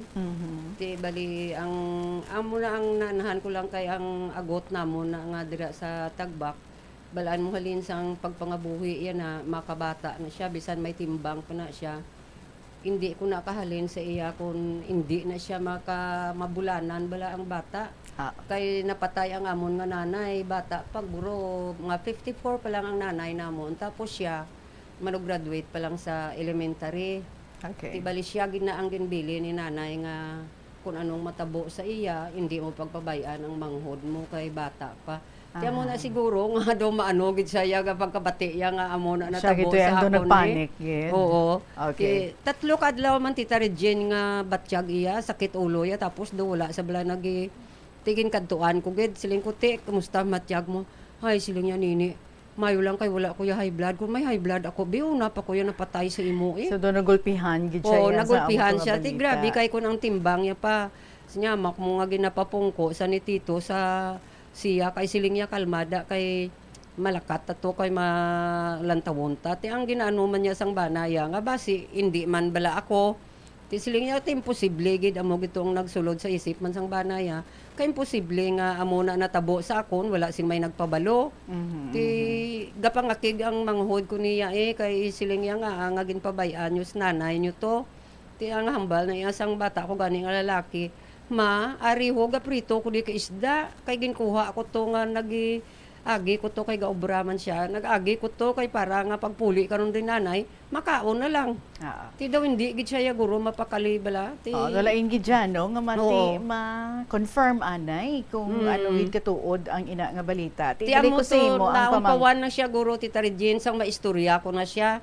Nga gin video call sang hinablos ko. Siling ko ti, ano ang nabatyag mo? Siling niya, ay, siling niya nini, salamat. Abi ko anais niya, ikaw gid ka siling niya, but nga amo na iya ang ginan niya, way manduga-duga, bisinday pagtawag ya nga amo gina iya, nagulpihan ko Kay kalaway gid ya sang pamatyag ko.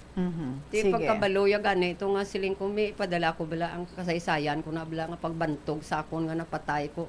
Ti siling niya kay bantayan ko di kay mamati. Kay gapamati gid man na siya sa kahapon lamang sa kayway mo naghalin sa bumbu ang iyang radyo, pareho kami na nga duwa. Sige, salamat. Wait ha.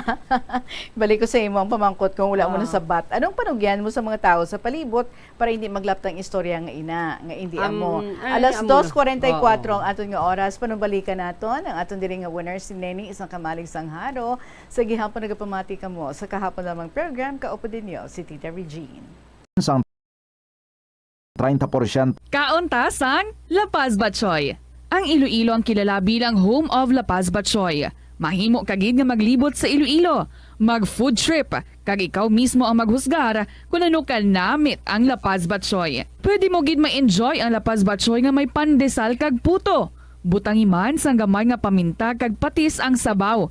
I-mix sang maayo. Kag enjoy. Kung kulang pa kag wala pa nabusog, pwede gid nga magpadugang sang sabaw. Kunyara ikaw sa simbahan, importante ang pag-practice ang good manners and right conduct bangod lugar ini sa pagtuo. Sa sulod sing simbahan, makita ng mga tawo nga malinong bangod sa pagtahod sa sagrado nga lugar kag sa iban nga tawo nga nagasimba. Yari ang dapat himuon kung magpadulong o kunyara sa sulod sing simbahan. Magsuksok sang formal nga bayo kung magsimba. Likawan nga mangin kaswal o kung magsuksok sang revealing nga bayo. Magpadulong sa simbahan antes mag-umpisa ang misa bilang pagpakita sang respeto. Apang kung late na ang imo pag-abot, magsulod sa simbahan sang malinong kag magpangita sang pulungkuan nga wala sa may nagkakatublag nga iban. Mangin mahipos o kung sa maghambal sa manubo lang nga tono sa sulod sang simbahan. Hindi pagdisturbo ng ibang nga tawo pinaagi sa pagchismis o kung paggamit sa cellphone. Magupod sa pagpangamuyo kag pagkanta.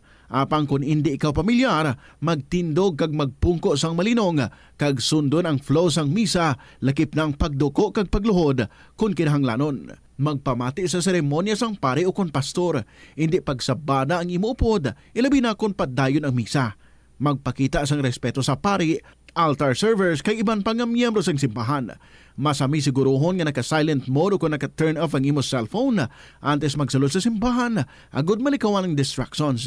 Likawan ang pag-test o kung pag-browse sa internet samtang nagamisa. Ang Ilonggo nga si Jose Peping Tensay sang Haro, Iloilo ang pinakaunang nga Filipino nga piloto nga nakapalupad sang isa ka passenger plane sadtong 1925.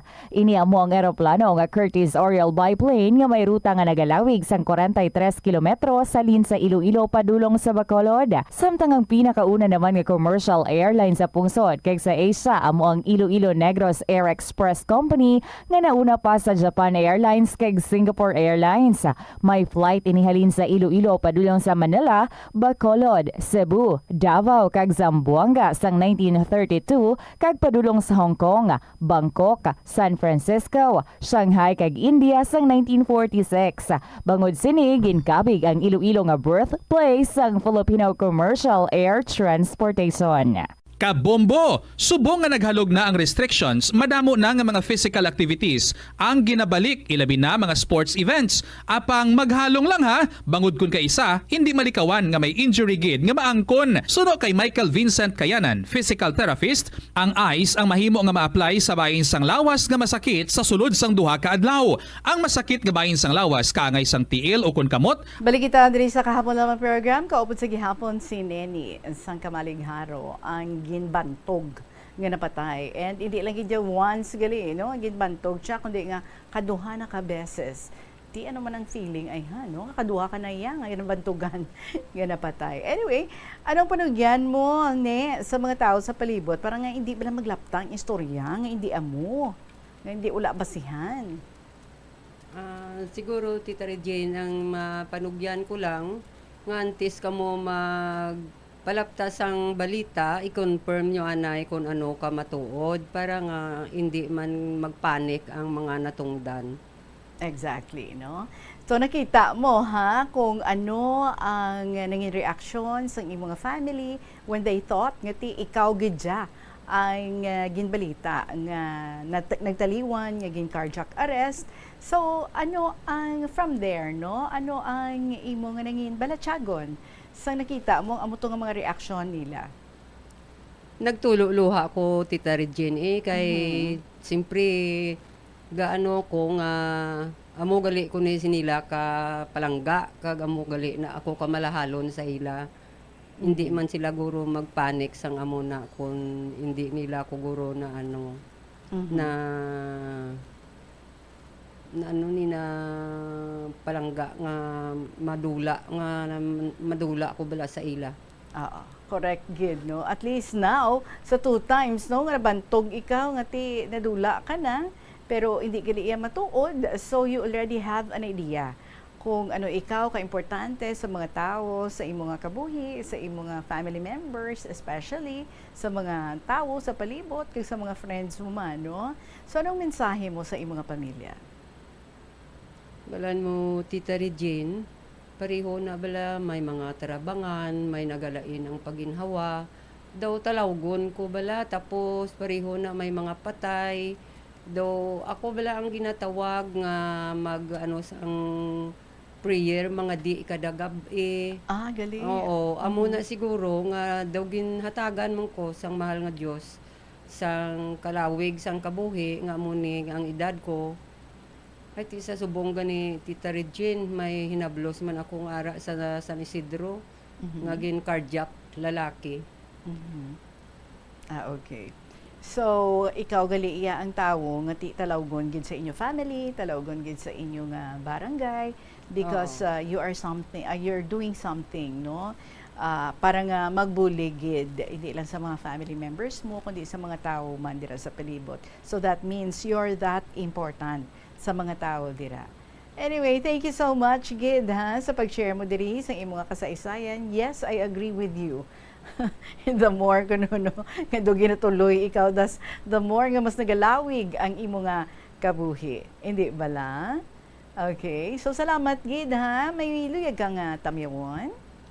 Oo, Tita Regine, da sa amon, sa balay, sa mga kaapuhan ko da, hindi ko lang paghihinambit ang mga ngalan isa-isa kay kadamo sa ila. Ara sila subong da sa tubang sang amon nga balay, gatiripon. Mayong hapon da sa inyo tanan, ang mga kahinablusan ko, mga pakaisahan ko da sa amon palibot. Tiga da isa siguro, masig pamati lang kay nabalaan nila nga malakat ko di.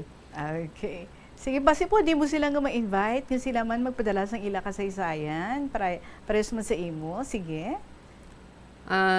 Dra man sa sa amon palibot kung sino ang gusto nga magsulat diri sa kay Tita Regine sa kahapon lamang nga i-share man ang inyong inagyan sa kabuhi. Handa gid si Tita Regine sa pagbasa sa inyong mga sulat. Yes, kakaangay mo man, no? Nga ikaw yan, nagpadala ka gid sa imong istorya. Diri, basi pwede mo matipon mga istorya to nila. Isahon na lang ang pagkadto diri para mo ka pa nga messenger, no? But anyway, if you have the time, ha, kag may mga ara, dira nga nabalaan ikaw nga interesado man, kag luyag man nga magpasakop sa ilang istorya, lihog na lang ko da pang bit-bit sa ilang makasaysayan. Kung wala sila tiyempo nga magkadto diri or ipadala ilang nga mga istorya, pwede man na. Pwede gid Tita Regine. Kag ikaw man, pwede ka pagid ka share other stories aside sa gin-share mo diri sa aton. Okay? Sige. So congratulations, you have just won 1,000 pesos nga cash bilang imo nga premyo. And you can still share many stories pagid diri sa kahapon lamang program. Salamat gid. Damo gid nga salamat Tita Regine. Alright. And there you have it. Ang aton nga winner, si Neni Sang Kamalig Haro. In just a little while, of course, mag-announce kita sa ato naman nga new winner para sa siningang simana. And sa tanan yung mga nagpadala sa ilang mga istorya nga nabaso naton sa siningang week, bantay gid ka mo dira, ha? Kay one of you will be winning 1,000 pesos nga cash. Kag ako na next nga ma-interview diri sa kahapon lamang program. Oras naton, it is now 2:53 in the afternoon. Sa aton nga pagpanumbalik, ang ako nga pag-announce ang aton nga winner. Magabalik ang KLP pagkatapos ng pila ka mga importante nga mga pahibalo. Ang pinakaunang nga department store sa Pilipinas, ginbuksan sa Iloilo sa 1877. Ini amo ang Huskin and Company nga nahamtang sa corner Calle Real nga karon JM Basa kag Calle Santo Niño nga karon Guangco Street. Ginsuguran ini sang British businessman nga si Henry Huskin nga hinablos ang Vice Consul nga si Nicholas Loney kag upod nanday J.C. Huskin, Herbert Peter Huskin, George Menders Saul, A. Ponce de Leon, E. Garcia kag Gregorio Manuel Loring Sr. Nagbaligya sang magkatuhay nga produkto kaangay sang groceries, hardware, stationery, mga hampanganan, alahas kag iban pa. Paano ipabilin nga matinlo ang ginakaon nga mga prutas kag utan? Dapat nga regular ang paghugas ng kamot nga may habon sa sulod sang 20 segundos bag-o kag pagkatapos mag-uyat sang anuman nga butang. Hugasan sa maayo mga prutas kag utan gamit ang tubig bago ini kaunon o kun isimpon sa ginaluto nga pagkaon. Likawan nga maggamit sang habon o kun bleach o kun anuman nga kemikal sa paghugas sa mga ini. Lutuon sa maayo ang mga utan agod mapatay ang mga mikrobyo nga nagatapik diri. Kung ikaw may ubo kung sipon, mas maayo nga itugyan na lang sa iban nga miyembro sang pamilya ang paghanda sang pagkaon agud malikawan ang cross-contamination. Ini nga pahanumdom ang ginadulong sa imo sang the #1 and most trusted radio network in the country, Bombo Radio Philippines. Basta Radio! Bombo! Isa ka panugyan para makasave ikaw sang kwarta amo nga balon ikaw sang imo kaugalingon nga pagkaon kag tubig. Kung magpadayon ikaw bakal sang lunch o kung mag-order, natural nga sa lampaw-sampaw gid ang imo nga balayran. Ang kalabanan nga restaurant meals, take note, unlimited man sa calories, gani daw malayo gid nga mangin healthy ikaw. Apang kung ikaw magbalon, makalikaw na ikaw sa gasto sa kwarta, kag calories, makalikaw pag ikaw sa gasto sa tiyempo. Bangod hindi na ikaw maglakat, magpila, kag magpainit, agod mag-order sang pagkaon. Bangod sina, mas mangin produktibo ikaw sa trabaho o kon sa eskwelahan. Ini nga pahanumdom ang ginadulong sa imo sang the number one and most trusted radio network in the country, Bombo Radio Philippines. Basta Radio! Bombo! Kita diri sa kahapon lamang program, and before kita nga mag-announce ang ato nga bago nga winner para sa sining nga semana, ginapasalamatan ko gid ang tag-iya sa tanan nga mga istorya nga ato nga nabaton diri kag nabasa naton for this week especially. Thank you so much gid for taking the time to write down your stories kag ipadala diri sa kahapon lamang program. So that's why every afternoon may ara kita nga ginakalingawan diri, especially sa ato na gid nga mga maukod ng mga letter senders nga nangin part na gid sang ilang life ang hindi lang pagpamati kundi ang pagsulat gid, pag-share sang kasaysayan diri sa kahapon lamang program. And remember, ang ating winner will bring home 1,000 pesos nga cash sa iya nga pag-share sa iya nga istorya and being our best story for the week. So kamo man dira mga kabombo sa inyo man nga mga istorya, palihog, tapusan nyo na ina, and anytime, pwede nyo nga ma-email sa ato nga email address, ang bombo_iloilo@bomboradio.info, or sa gihapon, especially sa mga seniors nga naanad, no? Kaya wala man sila gadget, naanad nga magsulat sa gihapon sa ilang nga makasaysayan, ginaukudan gid nga panamion, ang ilang agi, and no matter, ano kabudlay para sa ila, no? Sa gihapon, gina-try gid, naga-effort gid para nga mahuman ang istorya kag mapalabot diri sa kahapon lamang program. Salamat gid. So, kung natapos yun ang mga istorya nyo nga ginsulat dira, pwede gid nga ayoon anyone sa family kung pwede nga madulong diri sa Bombo Radio. Ari kita sa may Mapa Street, Iloilo City, sa Sky City Tower. Kung luyag ninyo nga ihulog ang inyong mga sulat, pwede man i-mail nyo lang ang inyong mga istorya sa Bombo, sa Sky City Tower sa Mapa Street, Iloilo City, care of nyo sa kahapon lamang program. Maraming salamat sa inyo mga kabombo. Again, salamat sa aton nga mga letter senders. Salamat sa mga listeners and letter senders ta abroad nga nagsabatman sa aton nga pag-imbitar nga sila pwede gid nga makapabatsyag liwat diri sa aton sa kahapon lamang program. So thank you very much gid sa inyo. And now, our winner for this week to win 1,000 pesos in cash, and we will be interviewing this winner next Saturday, January 18. Congratulations sa imo, ikaw ina. OFW Mom sang Pavia. Saliwat, OFW Mom sang Pavia, ikaw ang aton nga winner for this week. Congratulations gid sa imo. And I'm going to reach out sa imo, mag-communicate ako so that ma-arrange natin ang pag-interview sa imo on January 18. Madamang gid nga salamat sa inyo tanan mga kabombo, and magasunod na ang inyo naman paborito nga mga dramas kada hapon diri sa Bombo Radio Iloilo. After sang kahapon lamang program, si Tuyang Ermitanya, and pagkatapos sina ang Provincial Jail, and after sang Provincial Jail, ang Dear Diary. So sunod-sunod nga mga dramas kay inyo gid nga kalingawan diri sa Bombo Radio Iloilo. So maraming salamat sa inyo tanan mga kabombo. Balikay kita on Monday. Sa gihapon, ininyo alagad si Tita Regine para sa kahapon lamang program. Salamat gid. Good afternoon and God bless.